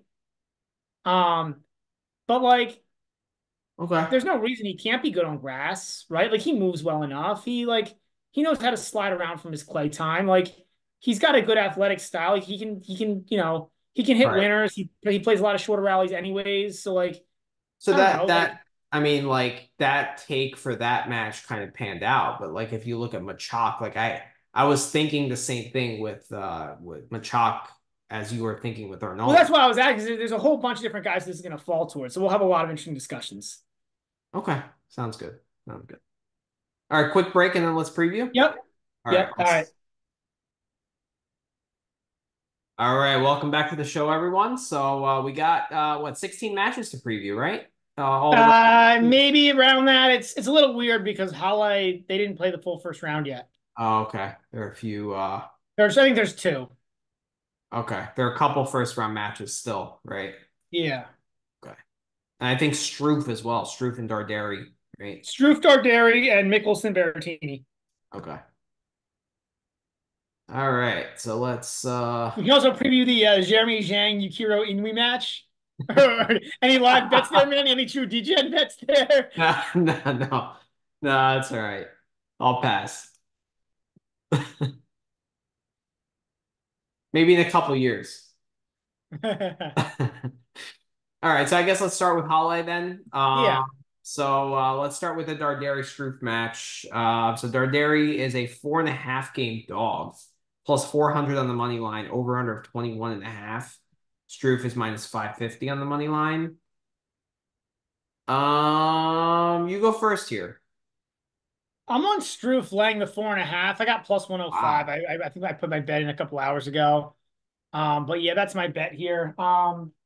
We talked up Struff a little bit, what, 30 minutes ago. Um, and Struff is a pretty good player. On the grass, he's got a good attacking game for it. But this is honestly more than being even pro Struff. This is really more anti Darderi. Okay. I think Darderi's played like 3 matches in his career on grass or something. And he just came off winning a clay challenger, which tells you, at least in my mind, tells you what his opinion of the grass is. Like, um, he won a clay challenger in Italy. He won the final Sunday. Um, Yeah, he's played 4 matches in his career on grass, two randomly in a futures back in 2021. He lost in the first, and he lost in the first round of Wimbledon qualies last year. So Yeah, and just thinking about his game, he has a pretty big swing path on the forehand, right? He doesn't seem to be that nimble, right? He's more a guy that kind of needs time on the ball, right? Which well, and on top of that, so here's the even more fascinating thing about Darderi, right? So I looked at hard courts. He's only played 8 matches in the past year and a half on hard court Darderi. wow. Like he's a true clay guy. Based on that, I'm on Struff here and laying the 4.5. I got plus 105. I think the line is, I mean, I don't know if there's a ton of value on it, but yeah, I think Struff laying 4.5. I think the under 21.5. I mean, I think now the under 21.5 is sitting up there at minus 105. That's probably the better option. When I looked at it, I think it was still under 21.5, but the 4.5 was like plus 105, so I took it. But yeah, I'm on Struff here. I think I'm gonna have to tell you. I'm glad I let you go first because when I see 4.5 on these like quick grass courts, I think Holly plays quicker than the For Queens. sure. Holly plays super quick. Uh, Yeah. I hesitate. I'm like, I don't know, but like we talked about it in the last segment about like familiarity with grass being like one of my key things I look for, and like this is a perfect example. So it's I'm gonna tell you. I don't think it's not GBM worthy just because like laying 4.5 on these such a quick surface is just so risky. But Yeah. I like it. I like it. I'm The crazy thing is like the lines too, right? Like you see the lines for these matches and like it's like Struve 2-0 is like minus 170, and yet the spread's only an unjuiced 4.5. Like I know. I actually think that the minus 1.5 cents is a good parlay piece. I agree. I agree. Like I kind of like that. So all right, I'm probably gonna play the under 21.5 though. Um, Yeah, it's the same thing, right, so like basically. 7.563 gets there, right? Which he gets there both ways. Oh yeah, it's Right? true. Like you get 6-4, 6-4, and I get all the three set covers. Right? Okay. That's the difference. Yeah. Yeah, but I mean, I'm tempted to ask Piranha, like who's gonna serve first there because Yeah, I think that that would matter here, you matters. would think. So yeah. All right. Next match. This is also a first round match. Berrettini against Alex Michelson. So I think Michelson won the toss and then it started raining, right? Yeah. Um, Berrettini's a I've talked about how brittle Berrettini is. Just because of that, I'm yeah. on the Michelson money line here at plus 290. I think it's a fantastic price. And Michelson's not a bad grass player. You know, he made the final of Newport last year. Trying to Mm. see what he did. Yeah, made the final of Newport last year. I mean, So how has Berrettini done has he played many tournaments following a deep run? Like did well, he so play? I mean, he played Monte Carlo after Marrakech and he lost 3-1 to Mio. He won the Phoenix Challenger or lost the final of the Phoenix Challenger to Nuno Borges, and then turned around and lost to Murray in the first round of Miami. Wow. Before that, going back, um,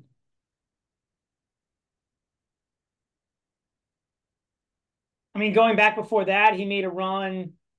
Yeah, I mean, he didn't really have any deep runs before that would like qualify in the past couple of years, but those are the two recent or two or three decent, recent deep runs, and he's turned around and lost the first round match all two or three times. And against competition who, based on his skill level, you would think he would beat. So yeah, I could see it being a problem for him, He didn't if necessarily not mentally, then physically, fatigued. like Yeah. I mean, he didn't necessarily look fatigued in Stuttgart. Um, I get it. And the other thing to back you up here would be like, it's not necessarily a lot of long matches either. Like, I don't know if I would take this. Like, I wouldn't take Michelson at pick here. Like, I don't think it's like 50-50 that he wins, but for me, plus 290 is too good of a price to pass up. knowing that Michelson serves first, I actually really like the plus 3.5, even at a juice number. The 3.5, the serve first doesn't matter as much for though in two sets, right? Because like either way, like you could still get the 6-7, 6-6-3 hook. Right? Like if the first set goes 7-6 and he loses, then Berrettini would serve first in the second set. Good point. It matters a lot more for 4.5.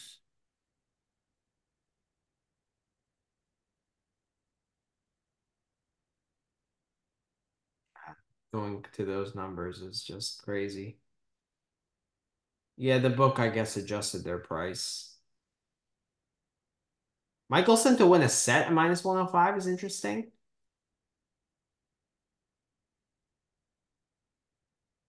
You prefer the money line?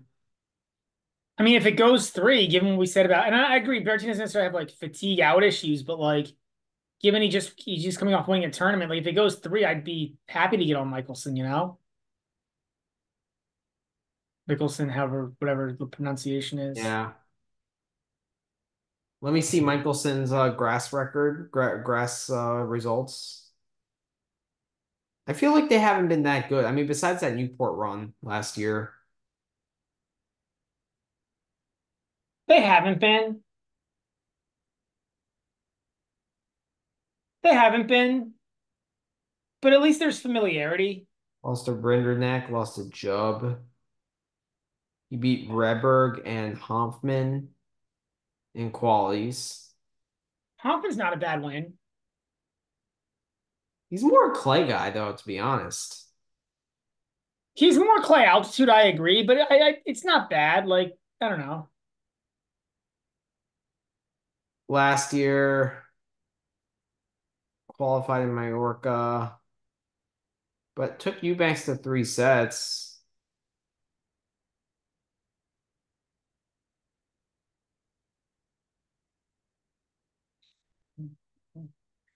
Yeah, plus 290s, it's pretty damn good, honestly. And like beyond the results, right? Like, and this is kind of where I was going with this. Like, his game should play well on grass, right? Like, he keeps the ball, he hits the ball pretty low. Like, the fact that he's not explosive, like, doesn't matter as much because he gets more help from the court on a quick grass court. Like, I would agree.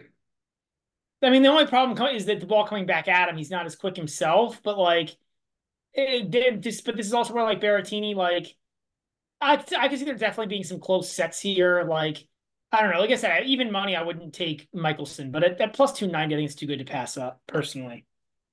I mean, I think the fact that I'm a little bit more hesitant, actually, the fact that this match is all the way till Wednesday. Like, I if know. it, I want them to play today too, Manny. I oh, completely agree. I would have been a lot happier with this pick if they played today, but yeah. you know what I might actually play is I might play the Michelson 7-6 at plus 600 in the first set.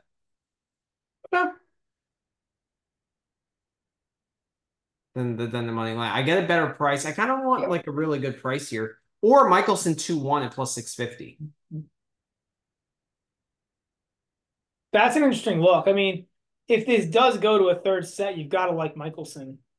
I like him more in that spot. And then, like, I find it hard to believe that Michelson will win 2-0 and you get 75 cents better. Yeah, maybe the 2-1. I think that's what I'm going to play. But it's not GBM. It's a small play for me. All right, next match. Koper and Feast.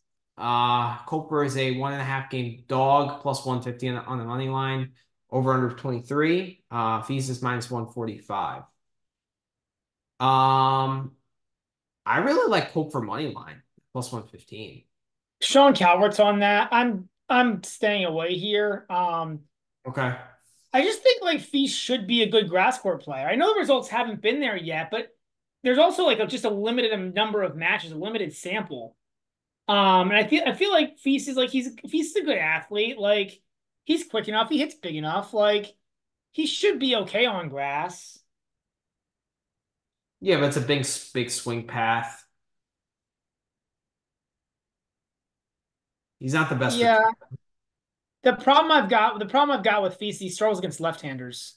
Um, Mm. I'm looking up his stats against left-handers, but it's definitely a problem for him.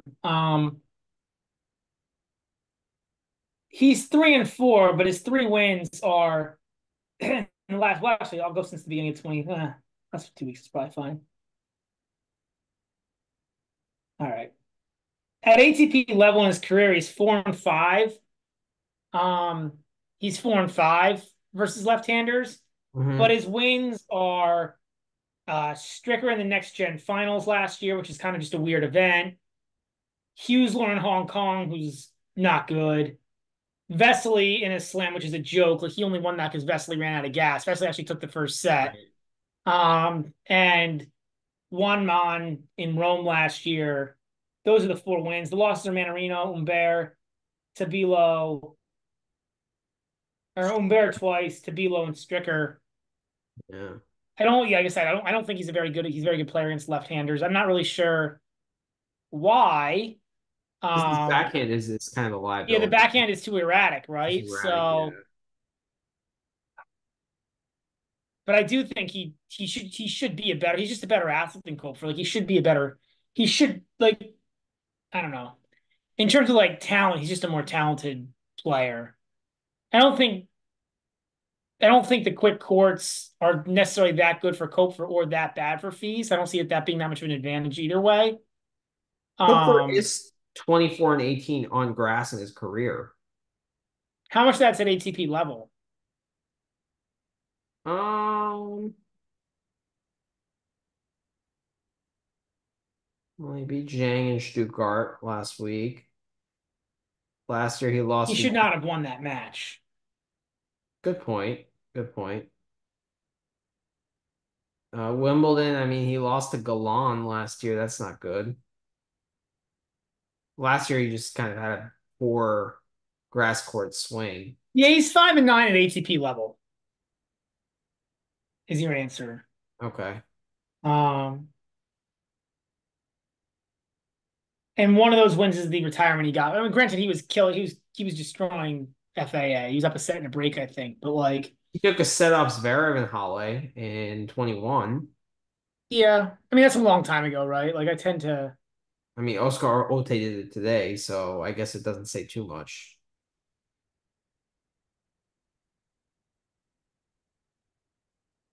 I mean, like I said, I can see getting behind Koepfer. I can see getting behind either guy here. Like the way I've got it this capped up is that Feast is a better athlete and a better player. The grass probably adds a level of uncertainty to it, and and then Koepfer and then Feast doesn't do well against left-handers. You're getting I Cole wanted for to back plus money. Koepfer. I Like just don't think if plus it one was fifteen is a great price. if it was Pick'em, I'd understand your logic, but like Yeah, it's one I bet fifteen. So Cole the for implied plus probability there is what's the implied probability on that? Like 43%. no, like 40. Well, I can do the math real quick on it. It's like 47 per. Like you need Koepfer to win 47% to cover, I think. Yeah, 46.5% to make it break even. So it's I What don't know. was I Like didn't listen to the Bet Rivers guys. What was Sean Calvert's logic? the fees wasn't that great on grass and wasn't that great against lefties. And Okay. this is where I'm going with like looking at the results versus like do I believe they should be good kind of thing. Like are they a good athlete? Do they have a big enough game? Like those kinds of things. Like I said, I'm not on fees here. I can think you can make a case for either side. Yeah, Cole for plus 15 is just good enough for me. It's about 10 Okay. cents. Yeah. That's all I'm gonna play here. Okay. Yeah, he's also at home. Ooh, yeah. Yeah, and he should be a little more motivated maybe than fees. Yeah, it's close. You're right. Like yeah. I mean, this is almost it's almost like a monitor for me because like if this gets like plus 125, as stupid as it sounds, gets like 125, I'd probably be on Koepfer. but it's like, yeah, it's just off of my minimum point. Like maybe I'll end up hitting Koepfer. I might end up hitting it as like a 1 unit play. You know what? I'm gonna do it. You're gonna do it? Okay. It's my minimum buy point. It's literally my minimum. Well, actually, no, I'm not. I'm gonna wait, but it's one I'll be looking to hit. Like if by the end of this pot it goes up to like 120 or 125, I'll hit it. And Okay. if it stays at 115, I might even hit it. It's just like literally a matter of like it's like when It's it's not at it's not GBM for me either. Like I'm like not when it's at my minimum buy point, like if I look at the end of the pod and I lost my 115 because it went down to like 105, like I don't feel bad. right.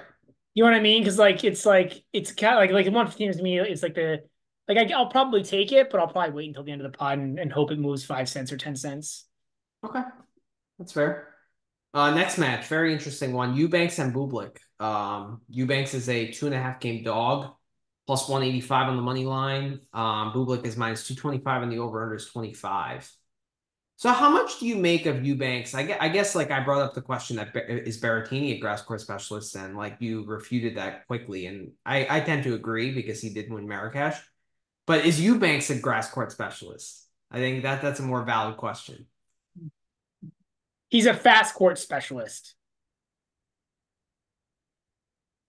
Okay, maybe he's not a specialist, but yeah, I feel like I don't know, but like, what fast hard court has he really been good on? Like his one good result on the hard court was in Miami, and that's not Which particular. isn't particularly slow, right? I said it's probably more neutral. Right, but I just think he sees grass and he just like plays really well. I mean, like he Well, has no, it's the serve, right? I mean, he's a serve. He's a serve bot. Like, let's be real. okay, And honestly, like last year, if you look at when he made his run up, he had good challenger results all on fast Asian hard courts. So Guangzhou semi, Busan, he won a couple like like that. okay, That's how it yeah, was those are all real Miami, and quick. then the basically it was Miami, Wimbledon, and a bunch of good Asian hard court swings. Then also some good performance at the back end. Yeah, I don't know. Like he's had some pretty good runs on challengers in the US on some quick, what I'm assuming are quicker hard courts. Well, I don't really know. Like I don't really know like the Charlotte, like some of these challenger indoor hard courts, but yeah, I don't know. The game for Eubanks is the serve, right? Like if he can't hit aces, he can't win. But I'm leaning taking Eubanks here in a weird way. I'm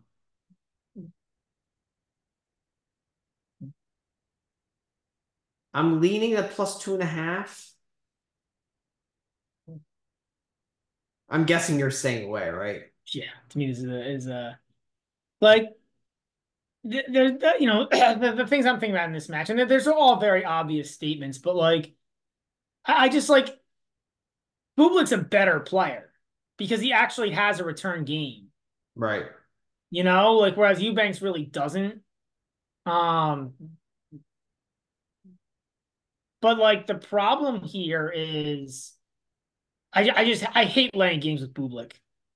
Because like you don't know, like if he falls behind a set and decide or falls behind a break and decides to Exactly. clown away a set, Oh, man. like I don't really want to play the over under here because like Eubanks well, does have 25 a is good really serve. high. 25 is just really high. Like if Bublik Really finds high. like Bublik should be good enough to find one break, and if he is, he I'd could actually like lean the under here, to be honest. yeah, like I said, I think for me this is a dead. It's just like uh, another way you could play this is the Bublik money line at minus 225 because like I don't know, he's shown a little more maturity. Like the Musetti was not super mature, but like he's shown a little more maturity in terms of like winning matches this year. It's just like he kind of clowns his way to victory. Right. Yeah, I mean, I guess like thinking about, I don't really want to back Eubanks. Like, I don't take much stock into beating Pedro Martinez, but he also lost his last 8 matches prior to that match. Well, and he lost to Nakashima on grass, right? Like 6-4, and you know what I mean. So like, and Nakashima is not bad, but Bublik is miles ahead of Nakashima if he's motivated. On But like, grass. it's just, Yes. I mean, I don't know. Yes. I mean, I don't know. I actually think if you want to back Eubanks in some capacity, the second set money line is actually an interesting look at plus 140, Yeah, I think so too. right? Like if you want to back Eubanks, I think that that's the best look. Bublik over, it's over 13 and a half. No, thank you. I'm staying away. This is just no. Just seems like a mess of a match. And like Yes. there's just so many results. Like I can't tell you at all what's gonna happen there. Yeah, I agree. All right, Medvedev and Zhizhen Zhang. So Medvedev is a 4.5 game favorite, minus 800 on the money line. Zhang is plus 525, and the over-under is 21 and a half. So this I've been going back and forth, back and forth. I've been thinking about it for quite some time, actually.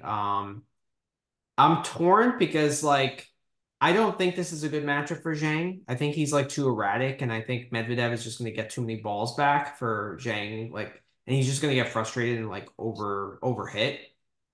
But then at the same time, Zhang is like the ultimate dog or pass guy, and if he's firing on all cylinders, like this should be a trouble match for Medvedev. And at 525, it's such an enticing price. So I'm thinking of this is an interesting angle, but I'm thinking of playing this in two ways. I'm thinking of playing the um, Medvedev in some capacity and playing the Zhang money line. Um, So playing like the 2-0 med. You could play the 2-0 med, or you could play like the under yeah, but 21 and a it's half. I was hoping for better. It's so juiced. What about the under 21 and a half? If you want to play something pro med. Yeah, yeah. I would play the under 21 and a half and the Zhang money line. Yeah, I mean that could be a fun way to go about it. I actually like I don't know, man. Like Medvedev on grass. I want to look at this.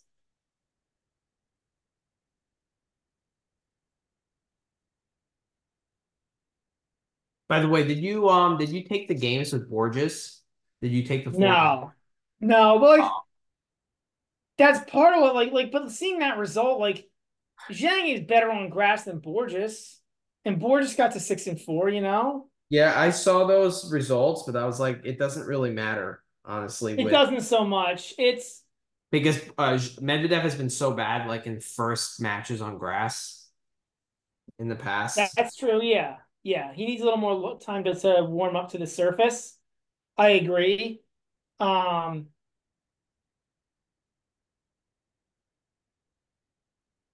I mean, he did. He was a finalist here in 22. Like, I don't know, man. Like, I feel like my overall take. I agree with you on this. Could end up being a really bad matchup for Zhang. Because like, if Medvedev goes into like octopus mode, like, Forget it, forget it. It's a yeah. lost cause for Chang. But like, I don't know, man. Like, we've seen Medvedev get whiny. Like, Medvedev might like whine about the grass. It's too fast. Like, what am I supposed to do? You know, like he might get bored. Like, we've seen that happen. Where I mean, literally, sometimes he gets bored when he gets way ahead against these guys and like loses sets. Zhang has a good enough attacking game to hit through anybody if he's really playing well. To your point, he's the ultimate dog or pass guy. Yeah. I took the over. I put like a half a unit. It's a true sprinkle for me. Half unit on Zhang money line, and I went full unit on the over 21 and a half. My take is that there's a lot of ways that like Zhang could play well, could play like a really good, could play well and get there that way, or But Chang, Medvedev if could he like plays lose a really little well, bit. I mean, he could honestly blow Medvedev off the court. Right, right. So I like the under 21 and a half and the Zhang money line. So yeah, I'm opposite. I'm the over because I think like Zhang could do Zhang could play well enough to keep this like competitive, or Medvedev could like lose concentration and lose either a set or end up in a tiebreak that way. What's Zhang going to So set? Plus 170. That's actually I might have to play that too. Yeah. Yeah, that seems pretty good. I mean,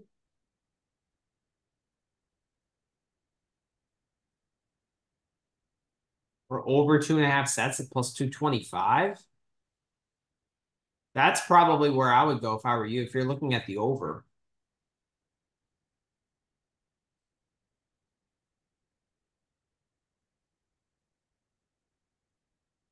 yeah, that might be a play. Yeah, that might be a good look. That seems pretty good. I mean, That's a crazy price for a guy that's like for Medvedev, who's not that good at grass and has a tendency of winning ugly to begin with. or just losing concentration. Yeah. I mean, I have to play that. I have to play that. since 2023,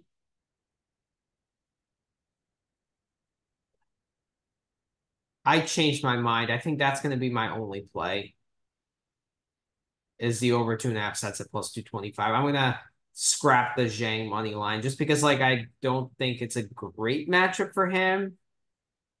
And like if I was doing that, I would want to play something pro Medvedev, but like that price just I would rather put all my marbles in that price.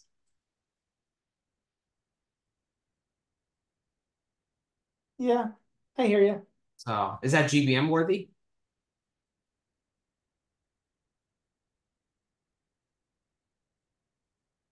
Sure, the price is too good. Sure, the price is too good. That price is ridiculous. Yeah, This the match price is is too good. not like Medvedev should not be minus 800. I would tend to agree. So all right, next match: Sonego against Zverev. Sonego is a plus 350 dog. Zverev is minus 450. Sonego is a 3.5 game dog, and the over under is 23. Um, I like backing Sonego in some capacity here, not to win the match, but like to do something. That's the way I'm thinking about it. I like Sonego to win a set here at plus 110. That's my bet. Going the other way. I've gone Zverev in like the 3.5 games. You're laying the 3.5. Yeah. Sonic is so erratic. Like even if he wins a set, he could actually like get 6-2 or something, you know? But I'm under the impression that Zverev is just like not that good on grass.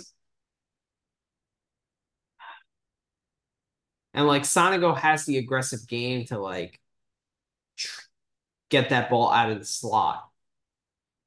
Sonic's just down bad right now. He beat Mio, but 6-6 is not ideal.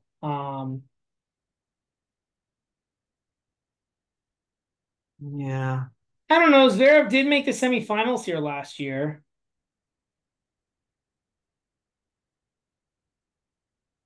Let me see his Didn't play so well at Wimbledon, but he did make the semifinals.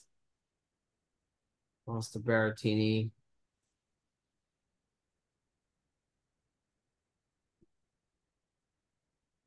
For me, this is more about Sonic's form. Like Sonic, like Sonic hasn't been really hasn't shown much all season.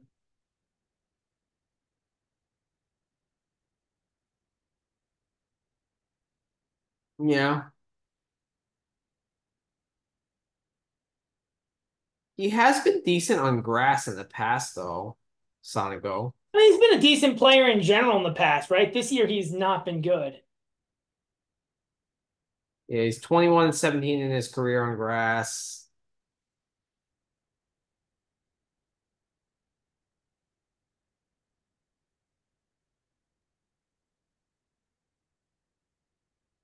Yeah. I don't know. I like backing Sonego as a dog against like top guys because I think he has that flashiness and that ability to kind of take the racket out of a player's hand for like a short period of time. Like we saw that against Alcaraz at the Australian Open. We saw that. Let me see his record against top 10 guys. I think like it's probably not good, but like he No, he does. I tends. mean, he does actually play okay against the top 10. Like that's not the issue for him. I mean, he took the first set from Sonego or from not Sonego, from Medvedev in Dubai. Like, Took a set up center here last year. Won the first 7-6. Uh, Took a set up Berrettini in Stuttgart in 22. Played Federer pretty tough in 21. Well, I mean that was his retirement tour, but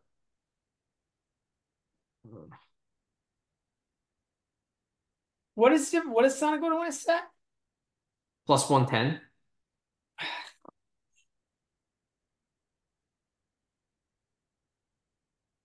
I just don't love the price. Like,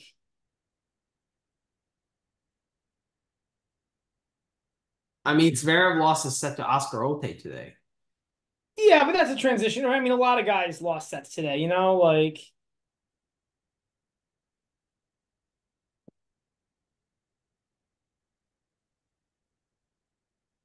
I hear you. Like I hear your point. Like to me, this is just I don't know. I think Sonic goes down quite bad. I can't remember the last thing that Sonic goes done that was really impressive might have been I don't know. I can't even tell you what it would be this year. What would have been impressive that he did? Taking a set up Alcaraz at the Australian Open. That would be it. Yeah. He took a set up Medvedev in Dubai as well. Yeah, that it would be that. It would be losing. He took a set off Lajovic in Rome. That's not bad. Rome is a slow clay court. Like, but it would be something like that, you know? Like, so I can see either side of it. So I just, his besides the match against Sinner in Madrid, against Medvedev in Dubai, against Alcaraz at the Australian Open, and against Zverev at the United Cup, he's taken a set off all those guys in each of those matches. yeah. In Halle last year, he took a set up Sinner. I mean, I think that's the argument here, right? Is it's literally like Sonego's form versus Sonego's flashy ability to take sets off the top guys, you But that's know? why I'm not backing him to win. I'm backing him just to like, I think he can have a flash of brilliance for like 15 minutes, and that causes him to win the set. Yeah. Yeah. What Right? about Zverev 2-1? I might get that. I might hit the Zverev -3.5 and the Zverev 2-1. Plus 260.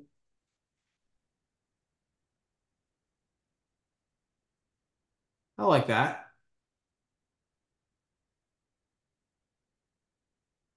I mean, actually, the over 2.5 sets is better than a plus 160. Yeah. That's probably where I'm going to go.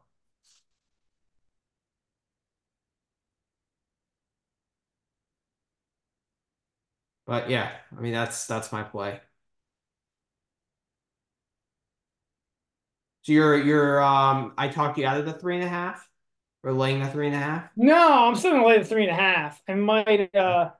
But I might add in like some like the 2-1 or something because like I could actually see both those hitting. I could see it being like I could see there being a 6-2 set because Sonego like just plays like Hmm. one just bit terrible set where Zverev just runs away with it. I mean, it's still going to be tough for Zverev to break, I think. Unless like, well, Sonic can also throw in double faults. No. Sonego could break himself. Good point. Yeah. All right, next match. Hubie and Duckworth. 3.5 game favorite. I don't know who the hell would lay 3.5 with Hubie, but okay. That's not for me to decide. Minus 550 on the money line. Duckworth is plus 400, over under of 23. So I already hit this. I got it at 22.5. I was lucky at minus 115. I hammered the over here. Yeah, I think the opening line was amazing here for the over under. Yeah. 23 is a key game in tennis, right? Like in men's tennis, like 23 is 23 and 22 are key games. Um, I don't like this anymore here. Now I think now it's moved to I think the It's market's corrected 23 and this. juiced as well.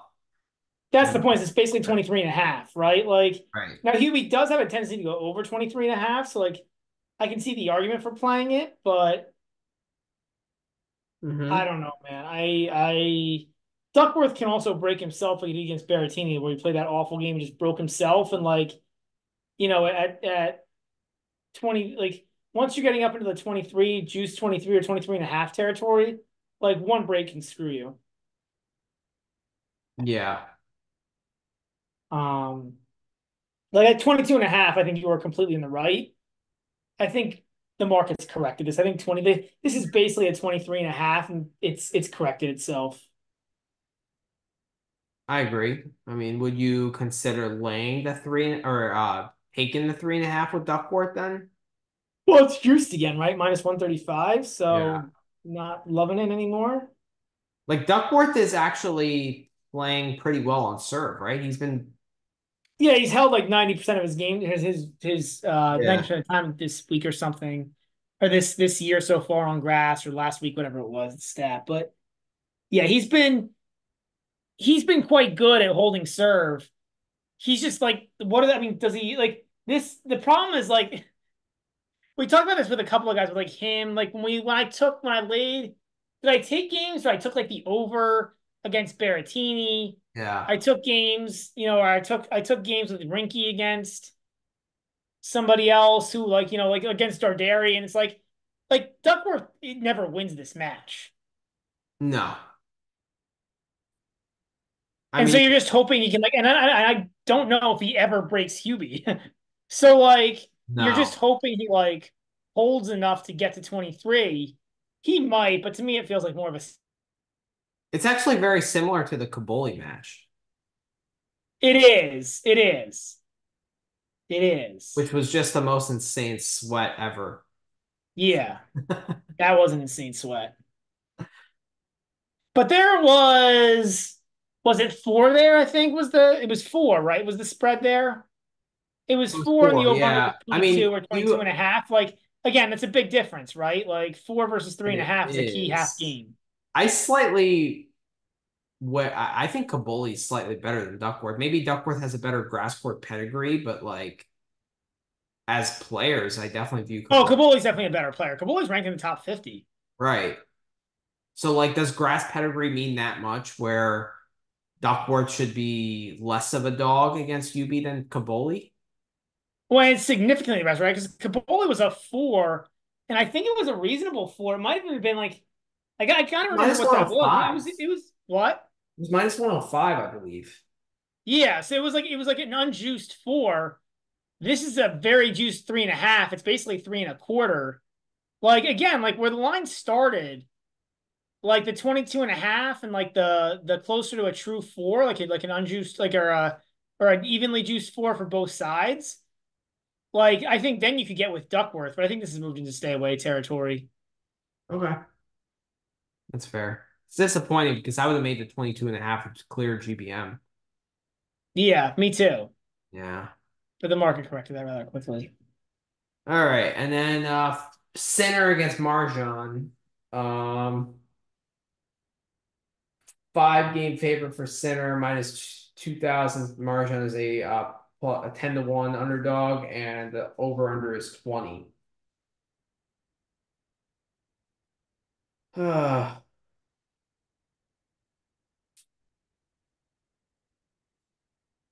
I don't know. I kind of like the over 20, honestly. Like for really quick courts with an over under of 20, like I think that that's a little bit low. Yeah, I got some thoughts here. So I looked at the Marajon 5-1 in the opening set.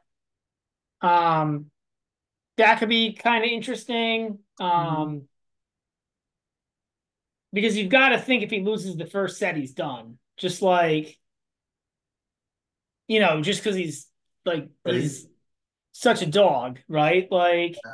Um, so that to me was a look. I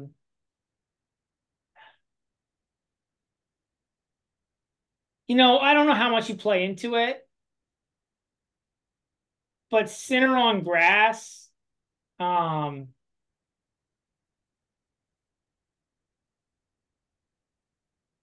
is he more vulnerable on grass? Like, I don't know. Slightly. Like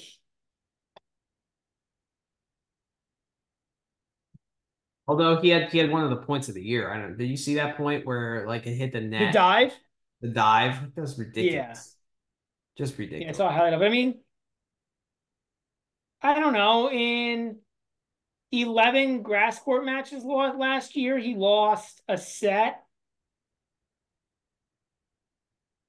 4 times, or five, I guess 5 times if you count the Bublik match where he retired. But in matches that he completed where he wasn't injured on grass last year, in 10 matches or in 10 matches, he lost a set 5 times against, but like, well, obviously one of those was Djokovic, but 4 of those were against like Saflin, he lost a set. Halise lost a set. Sonego, he lost a set. Gasquet, he lost a set. Like, He's he just made might be a so little many more with vulnerable. yeah, What? he's just made so many strides. I know that's the problem. Is like there's just such a gap here, and like it's also with Marajan, like the floor is so low, right? It's not like you have like a steady guy who's like is gonna like you know uh Yeah. like if this was Eubanks or something, right, where there was at least a big serve to fall back on, like the 5 would be a much bigger deal. But like like I mean, there's he's been like a giant killer in this spot with like a very similar price point, like against Alcaraz in Rome, right? yeah, and against Demoner, I don't know if he's as big of a price point. He was certainly Yeah, over but this more than is plus this is the kind 500. of level was in the Alcaraz Marjan match, right? Like Yeah, so. I'm gonna play the over. I just think like 20 in on these courts. Like if this was London, I'd stay away from that. But like in Halle, like 20. The only concern is that Sinner likes to often serve first, I believe. Like he prefers. yeah, but I mean, but see, but that's the problem that goes both ways here. Is like, is this really like four and is this really like four and four that often? Where like the 20 where the serve or 4 and 3, like I don't know if this is like a one break each set kind of match. It feels like it's True. That's a good point. like if it almost feels like if Marajan's going to get the over 20, he very well may need to win a set. Good point. Good point. What is Marajan to win a set? Plus 275. Yeah, I kind of like the first set better, to be honest. Yeah, I agree. Um,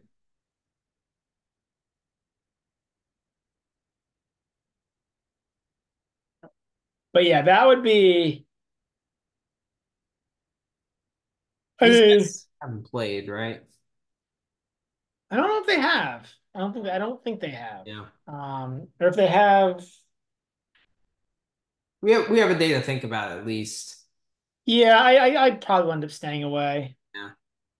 So just to recap, so we're both on Struff minus 4.5, right?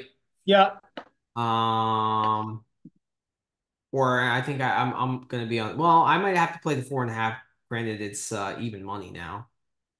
Um, Berrettini Michelson, you're on the Michelson money line, yep, right? I'm on the Michelson 2-1 yep. plus So both on 650. Michelson. I'm on Koper money line plus 115. I'll probably end up joining you. Okay.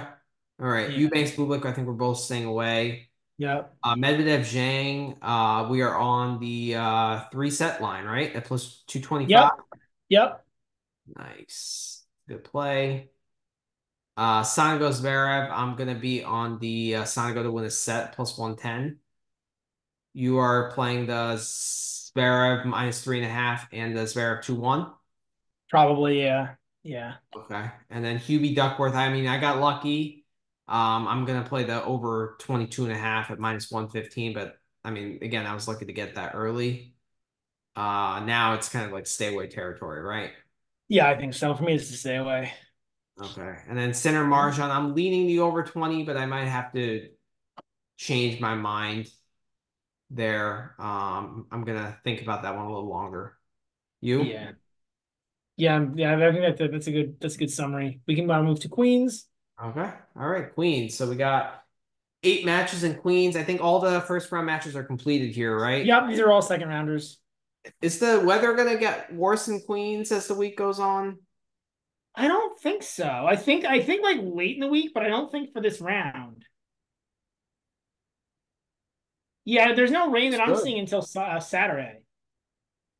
And even Wow. Saturday's only 40% chance. So it's like it's pretty nice weather, like 70 to 75 Weather. That's degrees. surprising for London. Like it was weird that we got all the rain in Paris.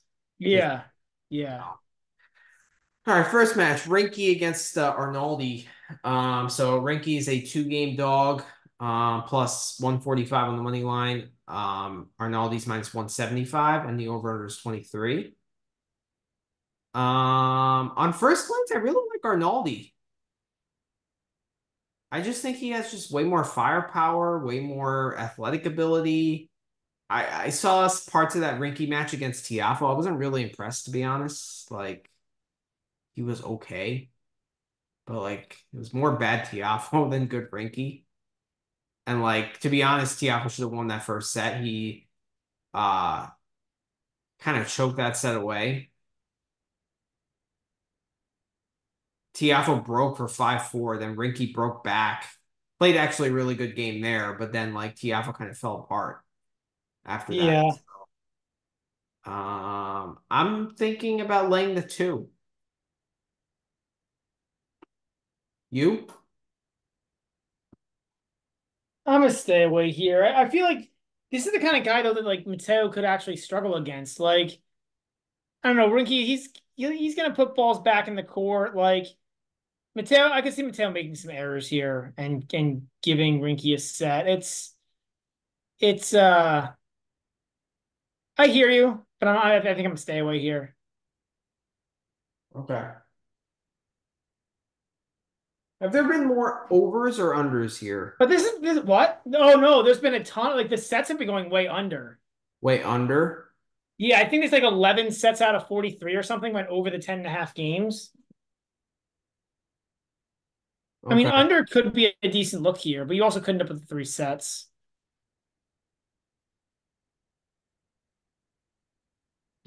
Could. I'm thinking about the under 23, honestly.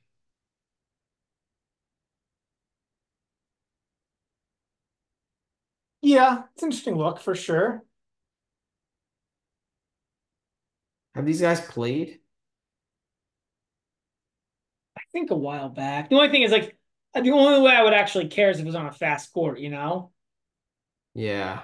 If this is on a slow court, Mateo dominates. Right, right. It's not the I quickest. think it's a tough match to call just because like it's on Mateo's racket, right? It's just a It matter of is. how many errors. It's just a matter of how many dumb errors Mateo makes Rinky beat him in Delray Beach. this year. Yeah. Ooh.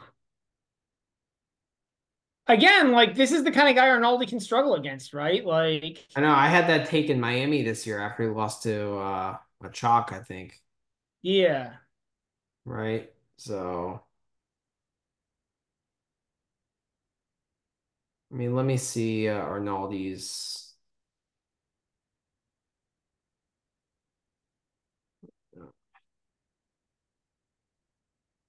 Lost to Tsitsipas at the French. Lost to Darderi and Turin in a Challenger 3. Lost to Yari in Rome 2-6. Lost to Medvedev in Madrid in 3.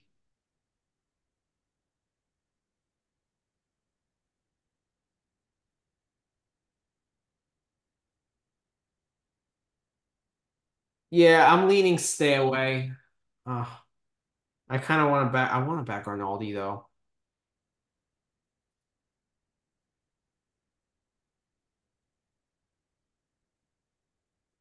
It's a really tough match to call. What's the 3-set line here?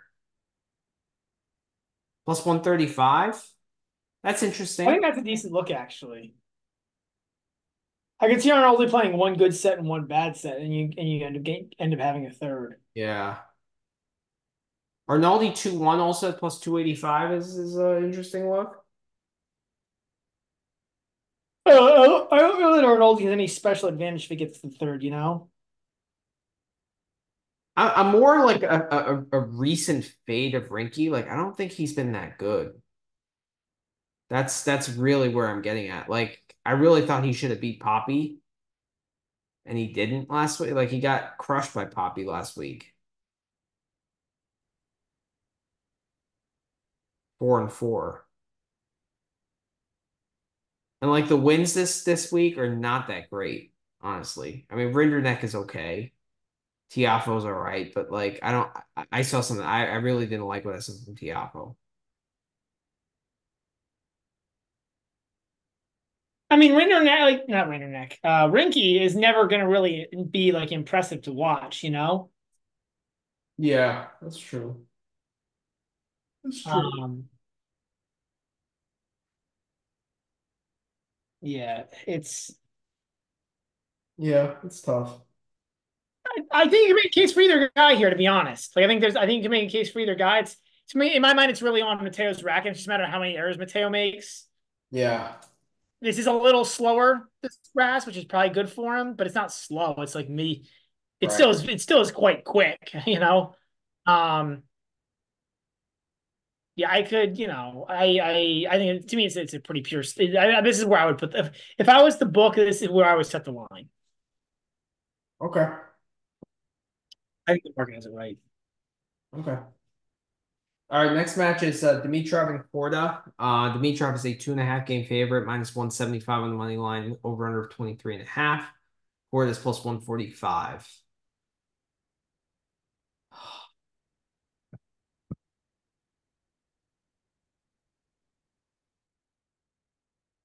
Why don't you go first here?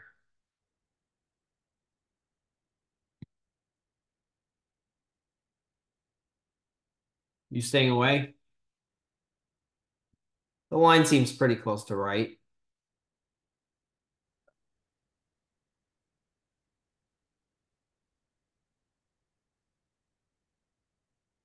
Hmm?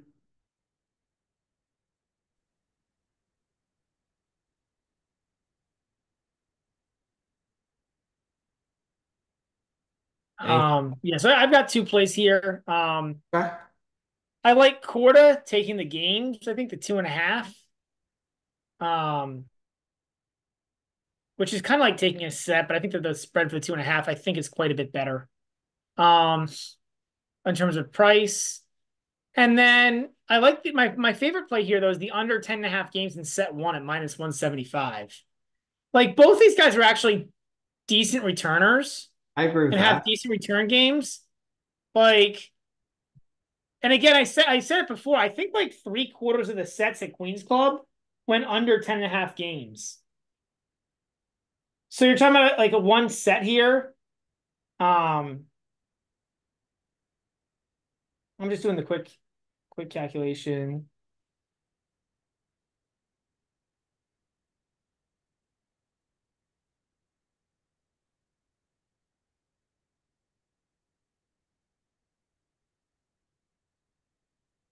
Yeah, 10 matches, 10 sets out of 10 out of 39 sets Hmm. went over the 10.5 games. And you're getting this at minus 175. Um, I think I both mean, these guys, like the problem is that I think these guys are actually not. I don't think the gap between these guys is 2.5 games. I think it's a little more even, which makes you say overs generally speaking. But I also think like either of these guys is good enough to get a break, you know, I or don't like really these want guys to. are both good enough returners. I don't want to take that plus 2.5 just because, like, I think it kind of goes against your point, the fact that like they're both good returners. I'm not taking it hoping for 6 and 6, right? I'm taking it hoping for like a 6-4-4-6-6-4. I think the quarter money line could be an option too if you wanted to take the quarter plus 145. What is quarter to win a set? I think the problem is it's pretty juiced if you take quarter to win a set. I think it's like minus Yeah, it's 150 or probably something. minus 190. Yeah, so that's kind of where I'm going with it is like you could take yeah, I mean, yeah.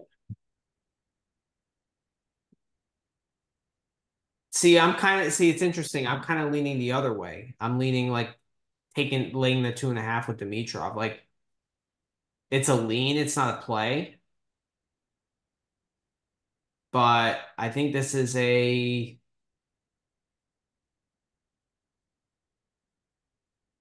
well, Dimitrov is kind of a flat ball hitter, right? Like he did beat him 1-6 in Marseille this year. And like I don't know, Korda does struggle against like top tier opposition. And Dimitrov is like reaching that level, right? He beat Monterino 1-2, today. And like I know Monterino is a corpse now, but like still a decent win, like to win that easily. Yeah, yeah.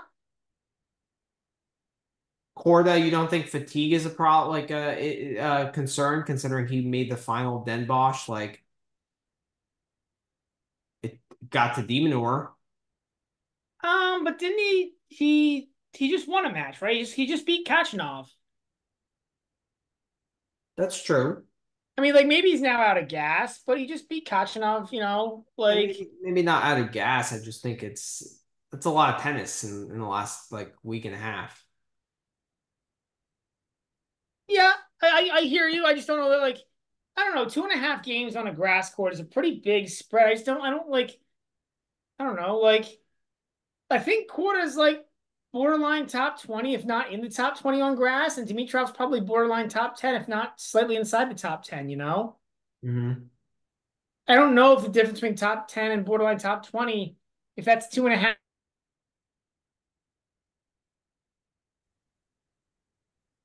Yeah, I mean, I like the under 10.5 play. It's too juiced for me to play it, but like makes a lot of sense. So today, one of my funniest bets of the day was I hit Pericard Shelton under 12.5 in the first set at minus 135. Yeah. Like to me, that's a no-brainer. So the implied probability of no tiebreak is like 43% in one single set, which is just ridiculous. No, the implied probability of a tiebreak is 43%, right? You got it at minus 135. No, but the set one under 12.5 was Yeah, minus yeah, but you got it at minus 135. right. So the implied probability of no tiebreak is 57%. Right? It's Correct. over 50% because you got minus Correct. money. But yeah, Correct. either Right. way, yeah, I mean, look, it came in for you. To be fair, the second set did end up in a tiebreak. So, like, It's true. It's you true. know, like, But still, like, I mean, we'll get into it with the next, I think the two matches from now, like when I don't think it's a 50-50 proposition that these sets go to tie breaks even on grass. okay. I mean, it obviously depends on the matchup, but like still, it takes a lot for a tiebreak to happen. Yeah, Less on this surface than clay for sure, but like still, I don't know. yeah, Yeah, so I think I'm gonna hit the Dimitrov minus 2.5. I don't know. Korda against top 10 guys, I just don't like that. I don't like that piece of it. So yeah. okay, so we're gonna oppose each other on this I one. think so. Yeah, Okay, so yeah, you're taking the 2.5 and you're playing the under 10.5 in the first set.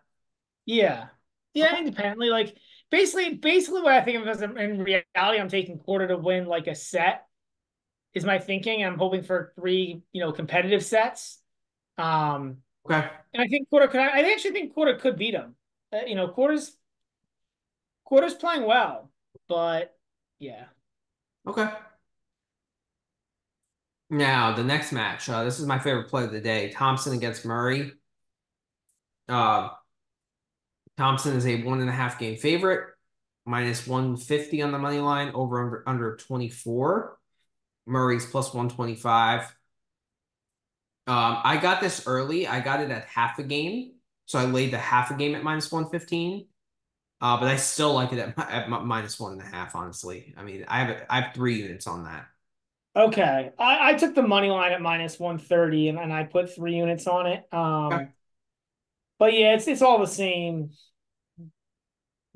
It's all the same thing. same Yeah. idea. Like I don't think Murray's particularly good anymore. I Nope. don't think he's I think that win today was more bad Poppy. Poppy was just like very like erratic, just like made a lot of uncharacteristic errors in that third set. Just didn't really like dig in as well. it's more for me. I don't I so there's that for me, and then I also don't know that I trust Jordan Thompson a lot more than Poppy. Like Jordan Thompson's a much more Agreed. consistent player. Agreed. And then also like I know last time he played back to back. I don't know if he played back to back days in Miami, but like this is back to back days for Murray. Good point. Good point. Very good point. Coming off of a three set. I know it wasn't a long three setter. I know it's on grass, but it still is Still. back to back days of three setters here. And I don't know how much that foot injury has healed, you know? Like that was a quick turnaround with that ankle injury, Yeah, that's true. That's true. Yeah. you know? Yeah. And grass is not the best for the ankle, honestly. Like it's very Yeah. slippery.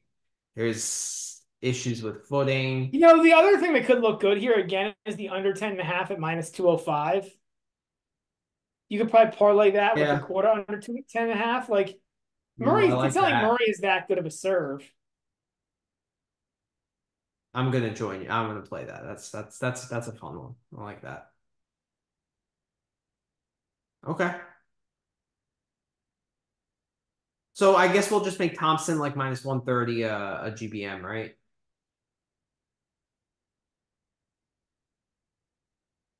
Sure. Yeah. Okay. Yeah. I mean, we're both on Thompson, so. Yeah.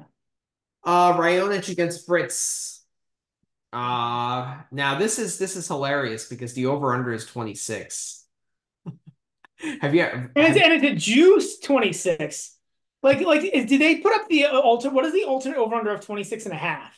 That's the question. Even And then what is the three sets? This is gonna be even funnier. Do they have an alternate? plus So that's 125. hilarious. That is Because hilarious. like literally you can't get it's so dumb because you literally can't get over 26 and a half without going three sets. That is hilarious. That's like a book error. So I feel like we have to hit the over 2.5 sets Yeah. just for funsies. Yeah, I think we do. I think that has to be one play. Okay. Um, and then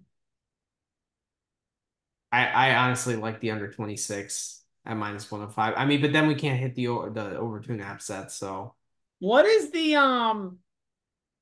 what is the uh what is the 7-6 Roundage in the first set? plus 260.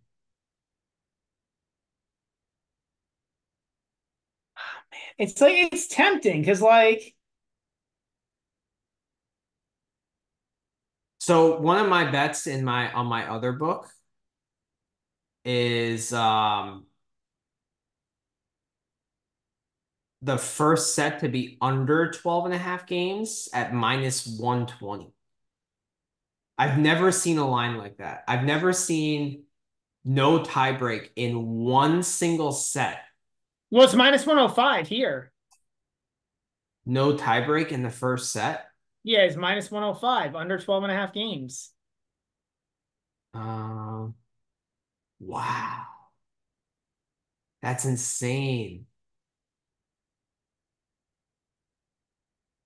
That's There was insane. a match where Cressy played Isner at Newport 2 years ago that had a line like this.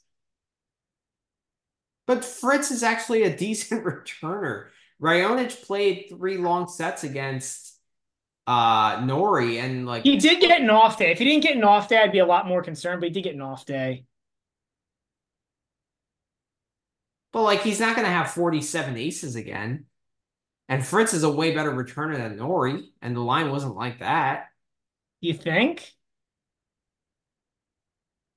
I think he's better. So the reason why the line is like this is because Fritz is also a big server, right? So like like Round was I able to break Nori once, right? Like I don't know, like which of these guys breaks is the problem. Like who breaks in this?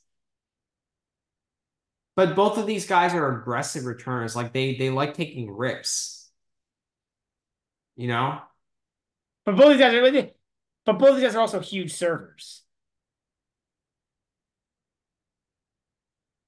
I hear you. I just feel like you have to hit that line. Under 12 and a half is like minus 105. Like that's crazy. I don't know, man. Like it's. I'll go back to it again. The problem is like who gets that break? I think it's Fritz due to like Raonic fatigue. I mean that. Yeah, if he didn't have the off day, I would completely agree with you. Sean Calvert at Bet Rivers was on the Milos Raonic, I think, to win the first set. I think he got like plus 115 or something. It's plus 125 here. I think that could be a look too. Um, just because like there's a really good chance this gets to a tiebreak, and that gets pretty coin flippy at that point. Um, Yeah. But I think Again, like if Raonic didn't get an off day, I'd be a lot more worried about the fatigue piece. If in the first set, like match fatigue could be an issue. Like you know what I mean? Um, but the first set I could I see just think Raonic winning. basically like you're basically betting with that under 12 and a half, will there be a breakup serve? Right, Right? So breakup, right, yes, for a breakup serve is minus 105. yeah. Maybe not quite. Maybe like minus, yeah. But for there not to be breakup serve in 12 games, just a bad service game, loss of concentration, a couple bad forehand errors, like there are a lot of things that could happen.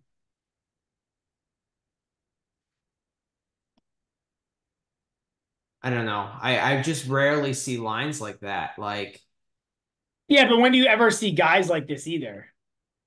Like Raonic, I mean Raonic, you have a guy who just came off serving the most aces ever in a three-set match. I hear you, but I think that there's some regression with serving when you have that kind of performance. Like it's very rare that they do it two matches in a row. I mean, just because it's so rare that he does it one match, right? Like he's not going to serve 47 aces again, Yeah, right? But like, there's no reason he can't serve his average number of aces. I agree. But like how often is Raonic playing tie breaks? Well, how often is he playing tennis at all? Well, yeah, I mean, so this year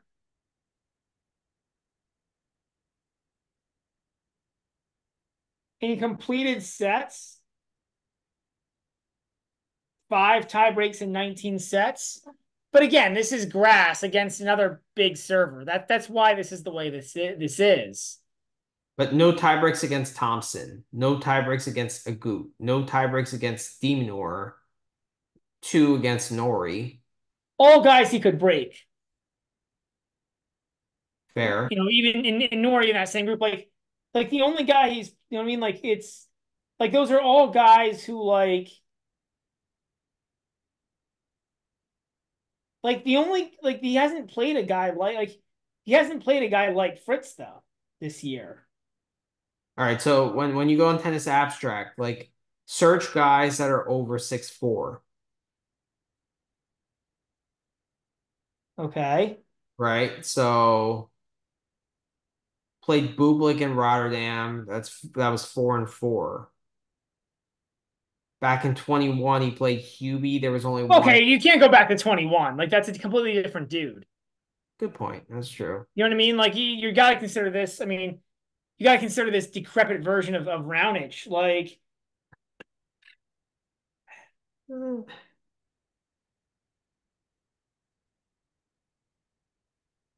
Yeah, don't I know. guess. Like, I just think I'm still on the mindset that a lot has to go right for there to be a tie break. And if things go wrong in one service game from either guy, it's a very high chance it doesn't go to a tiebreak. So I don't know. I really like that play, minus 105. Like, I think that's crazy. I at least think it should be flip flopped. Like the juice should be the under. Okay.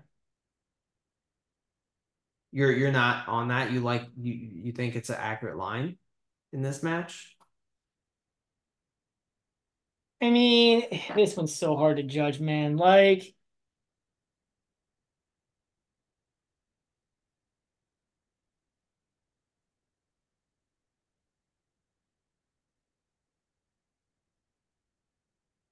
you're probably right.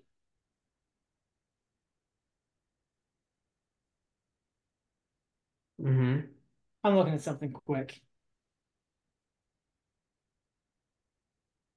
Also, how many tiebreaks does Fritz play? Like that's part of the equation too.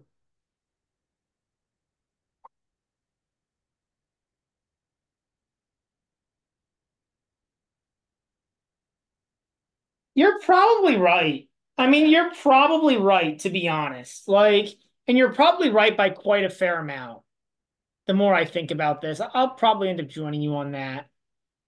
Okay. And I might even be more extreme than you. Like, there's a pretty good chance this goes to a tiebreak, but this probably should be like minus 150 not to go to a tiebreak, plus 120 to go to a tiebreak or something like, which Right. is still giving like an over 40% chance at a tiebreak, you know? Exactly. Yeah. I Like think that's the like, implied probability in my estimation, like 40 to 45%. Not yeah. what is it here? Like 49, 48. Yeah, I mean, 'cause if you take the average of this, right, like the only reason the minus 105 is there is because there's juice. Like the under 12 and a half here is actually saying that like there's theoretically a less than 50, a better than 50% chance of a tie break because the book always gives you crappy odds on both sides where they have to take VIGs. So like the VIGless line there is like, um, yeah, the VIGless line is probably saying like 48% chance for, or like 50, yeah, 52% chance of a tiebreak or something like that. Whereas this is like, Mhm. I think it should be somewhere between 40 and 45. So yeah, Also, if this I'm match on the was, same page with you. We could actually make that GBM. I agree. I agree. If this match was in Halle, I would be more hesitant. But the fact that it's Yeah. Queens actually, like I like it more. Yeah. So, okay. Yeah, because I tend to agree. I don't think like I don't think these guys in an individual service game, I don't think either of these guys has more than like a 10% chance of breaking, but you Hmm. got 12 shots to get one break. Right. It's just like a lot of shots at the goal, you know? Like,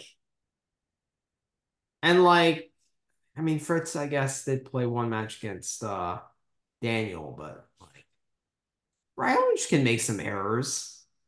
Like if the serve comes back, like Fritz has an edge in the rallies, yeah. right? Yeah. So yeah.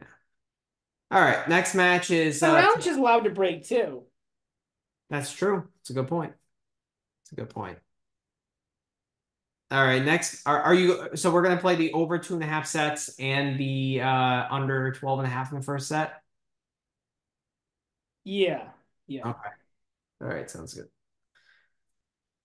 All right, Alejandro Tabilo against Tommy Paul. Tabilo is a plus 185 dog, minus 225 for Paul is a minus 225 favorite. There's no spread or totals here yet. Um, I don't know. Like I said this, when I explained my logic behind hitting Tabilo against Fokina, like there's no reason why Tabilo should be bad on grass. Like, It's just lack of familiarity. right. Yeah, which gets back Right, kind of like now they offset. This is why like this is one of the guys. It's an injury. Matteo was the first guy. Arnaldi, Feast was in yeah. that group to me of guys who it's like, how do you judge them? Because like, is it results, familiarity, like yada yada? Tabilo's the next guy on that list of like, Not familiar, but like I feel like he should be a good grass court player. He's got a Right. pretty attacking game. Mahawk is another guy. Yeah. Yeah. Um,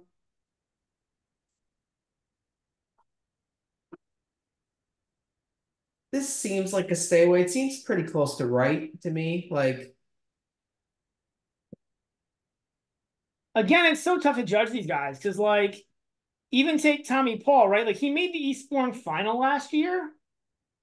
mhm. Am I right? I think that's what happened last year. Made the Um, Eastbourne final. what? He, Eastbourne, yeah. yeah, he But lost it. that's slower than Wimbledon. Like Eastbourne is slower than like Really? I mean Eastbourne's slower than like Madrid.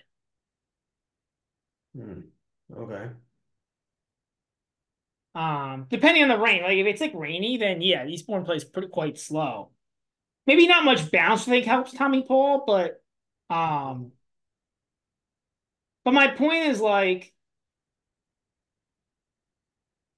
other than that, like I don't know. I maybe he's a decent grass court player. It's yeah, it's hard to judge.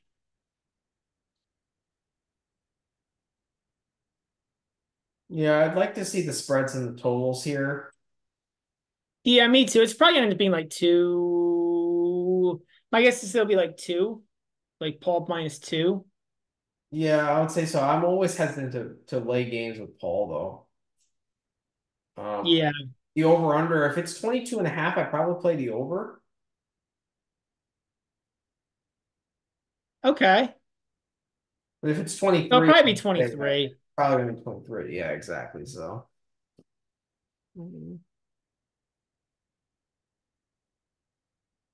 this is a very tricky match to cap. I think I'm gonna stay away. It is. Just like, I mean, I'm gonna think about it tomorrow once I see spreads and all the different betting lines come out. yeah. Nakashima Musetti. It's a very interesting match, actually. Nakashima is a one game dog plus 120 on the money line. Musetti's minus 145, over under 25. You go first here. I think this line's pretty right. See, I disagree. I like Musetti here. I like the Okay. money line and I like the minus one. Okay. Yeah, I just think he's a better tennis player than Nakashima. I agree. And like Nakashima wasn't particularly impressive against Dan Evans today. I saw part of it. Like, like the way I view Musetti now is like a much better version of Evans. And I'm more confident. Like he has, I think, like a better backhand slice, but he's also able to hit over it. Um, like I think Musetti and Evans are actually quite similar. I don't know if you've ever thought of it that way. I would actually probably disagree. Um, Okay. yeah. I think Musetti has actually a much better like game. Like the problem is like when Dan Evans is right. I mean, I assume you mean like good Dan Evans, like Dan Yeah. Evans playing well. When Dan Evans is right, I think he's one of the better tactical players on the tour. I don't think Musetti is. Um, so I think that's a big difference. I think Evans is a little better at coming in, finishing points than net. Musetti's not. Um, That's a fair point. so I think they're actually pretty different players. But it's irrelevant because Evans' confidence right now is just in the toilet. True. Um, but as for this match, I mean, I think you can make an argument either way. Like, it's tough, right? We've seen Musetti now get bageled at Stuttgart and breadstick Demoner, right? Like in the same week or Yeah, it's within a crazy. week, right? Like, so I don't know. I think he's somewhere in between those guys. And Nakashima's played well now for about 4 to 5 months. I think he's a respectable ATP Tour player again. I agree with And that. that's kind of how I see Musetti on grass. Like, I do think Musetti's better, but I don't know that it's, to me, this is probably a stay away. Like, I think Musetti's better, but I think he's I think about the the line same is about level. 15 to 20 cents off. Like I think Musetti should be like a minus 165, 160, 165 favorite. I mean, you're basically getting no value then on a bet. You get to place a bet for fun if you're going to place the minus 145, Yeah, right? Like, true. I can see that. I mean, I can see going either way on it, like I can see a take going either way. Like again, like it's, you know, Three sets is plus 125. Musetti 2-1 at plus 300 is actually decent. I mean, yeah, I'm not a fan. The more I look at this, I think for me, this is a Stay away. no, it's either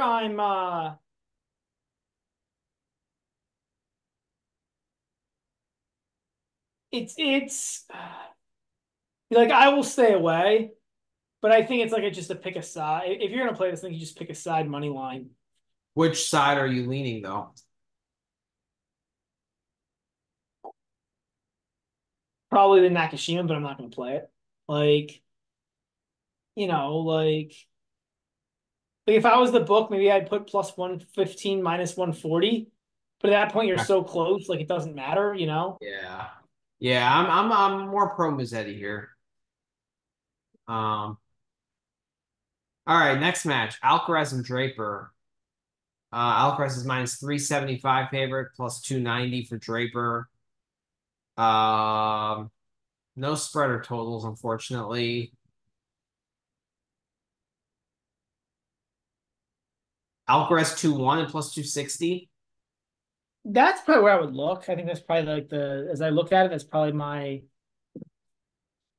just because like if he gets to the third set, he just out physicals Draper, right?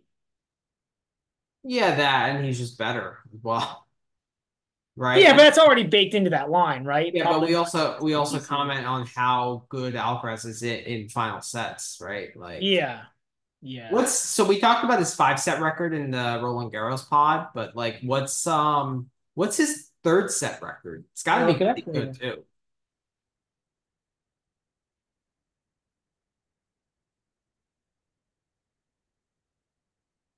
It's got to be good. Not that good. 26 and 14.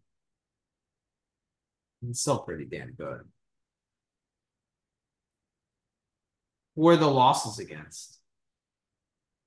Djokovic and A lot of Cincinnati. guys actually.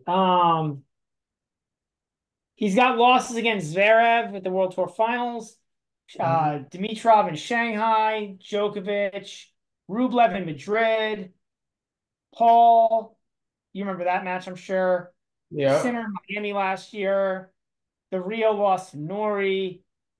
FAA, Nori again, Paul, Sinner, Musetti, Korda, and Nadal. So all respectable players. But I would put Draper in that respectable range. I would not. You don't think What's Draper, in terms of like just tennis skill, is as good as Korda? Maybe not in a third set, right? Because like in a third set, like now physicality but comes into those guys play. that you mentioned don't really have physicality issues, besides maybe Mazzetti, Yeah, right? yeah. I mean, yeah, that would be the issue, right? Like when Sinner, right, and Sinner, but he's gotten Sinner a bunch of times too in deciding sets. Like that's just a good rivalry. Right.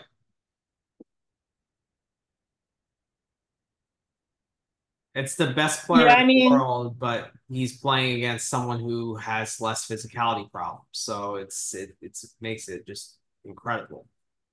Um, yeah, I'll probably play the Alcaraz 2-1. The Draper set one money line plus 190.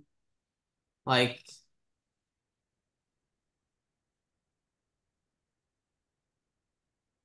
But Alcaraz started really well against Olo today, like destroyed him 6-1. So I don't know. Yeah, I think that Alcaraz 2-1 looks pretty good, man. It does, it does. Like I think if you get to a third set, Yeah, I agree. man, I don't really see Draper winning that in three. No. And then Mapechi Pericard against Billy Harris. Wow, this is a unconventional round of 16 match. Yeah, yeah. Pericard is a two-game favorite, minus 250 on the 15 on the money line, over under 25. 25. I don't like the under 10.5 in the first set at minus 105, to be honest.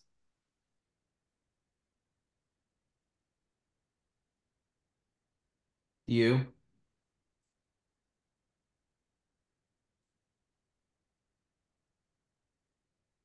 Like I don't know, Pericard's man. not And really Petri Pericard's pretty extreme, like hold or die guy. yeah.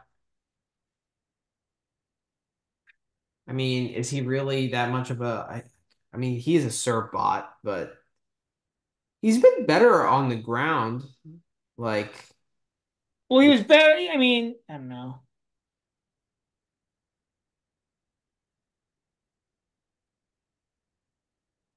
I know you're not very high on Pericard. I don't know. I like. He's been really good as of late. Like really damn good. Like if you look at his results, I mean, he is whatever he's playing, he's doing pretty well. Yeah, yeah. I mean, yeah. Finals of challengers, back-to-back challenger So wins. for me, this just gets into like for Pericard, 2 games is a lot of games, I agree with right? that. Like, I wouldn't want to lay but then so do you want the minus 215 money line? Like, it's a problem. Like the problem is that I like Pericard here, but like, how do you want to play it?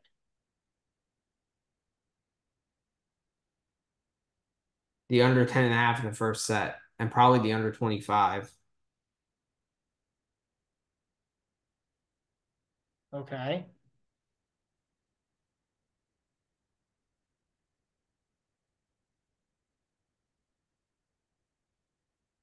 Like, let's be honest, Billy Harris is good, okay, but like, He's challenger level. yeah, but like, he beat Etch in 3 sets, but I would view Pericard and Grass at a way higher level than Etch, Oh, for sure. For right? So I think this is sure. going to be a way more challenging match for Harris, and like, I think he's going to struggle to win a set here. And like, if Yeah, someone I mean, I bites, think what is the Pericard 2-0? interesting look, plus 135. That's That that's could be a good look. that's a good That could look. be the look. I mean, the problem here is that Pericard in his last 5 matches hasn't won over 31% of points on return in any match of his last five. So like But who has he played? That's another uh Shelton. Hassan, Musetti, Vukic, Bergs, and Shelton. So like all solid players, sure. But But like Musetti, Vukic, Bergs, and Shelton all have better serves than Billy Harris. and probably Hassan too. I think Hassan's got a pretty good serve too. That's true. So I'm taking that stat with a grain of salt because, like, It just means he's a bad returner. Like if you go five yeah, matches in a row, and you know what I mean, like it just means he's not like he's just not yeah. a good returner.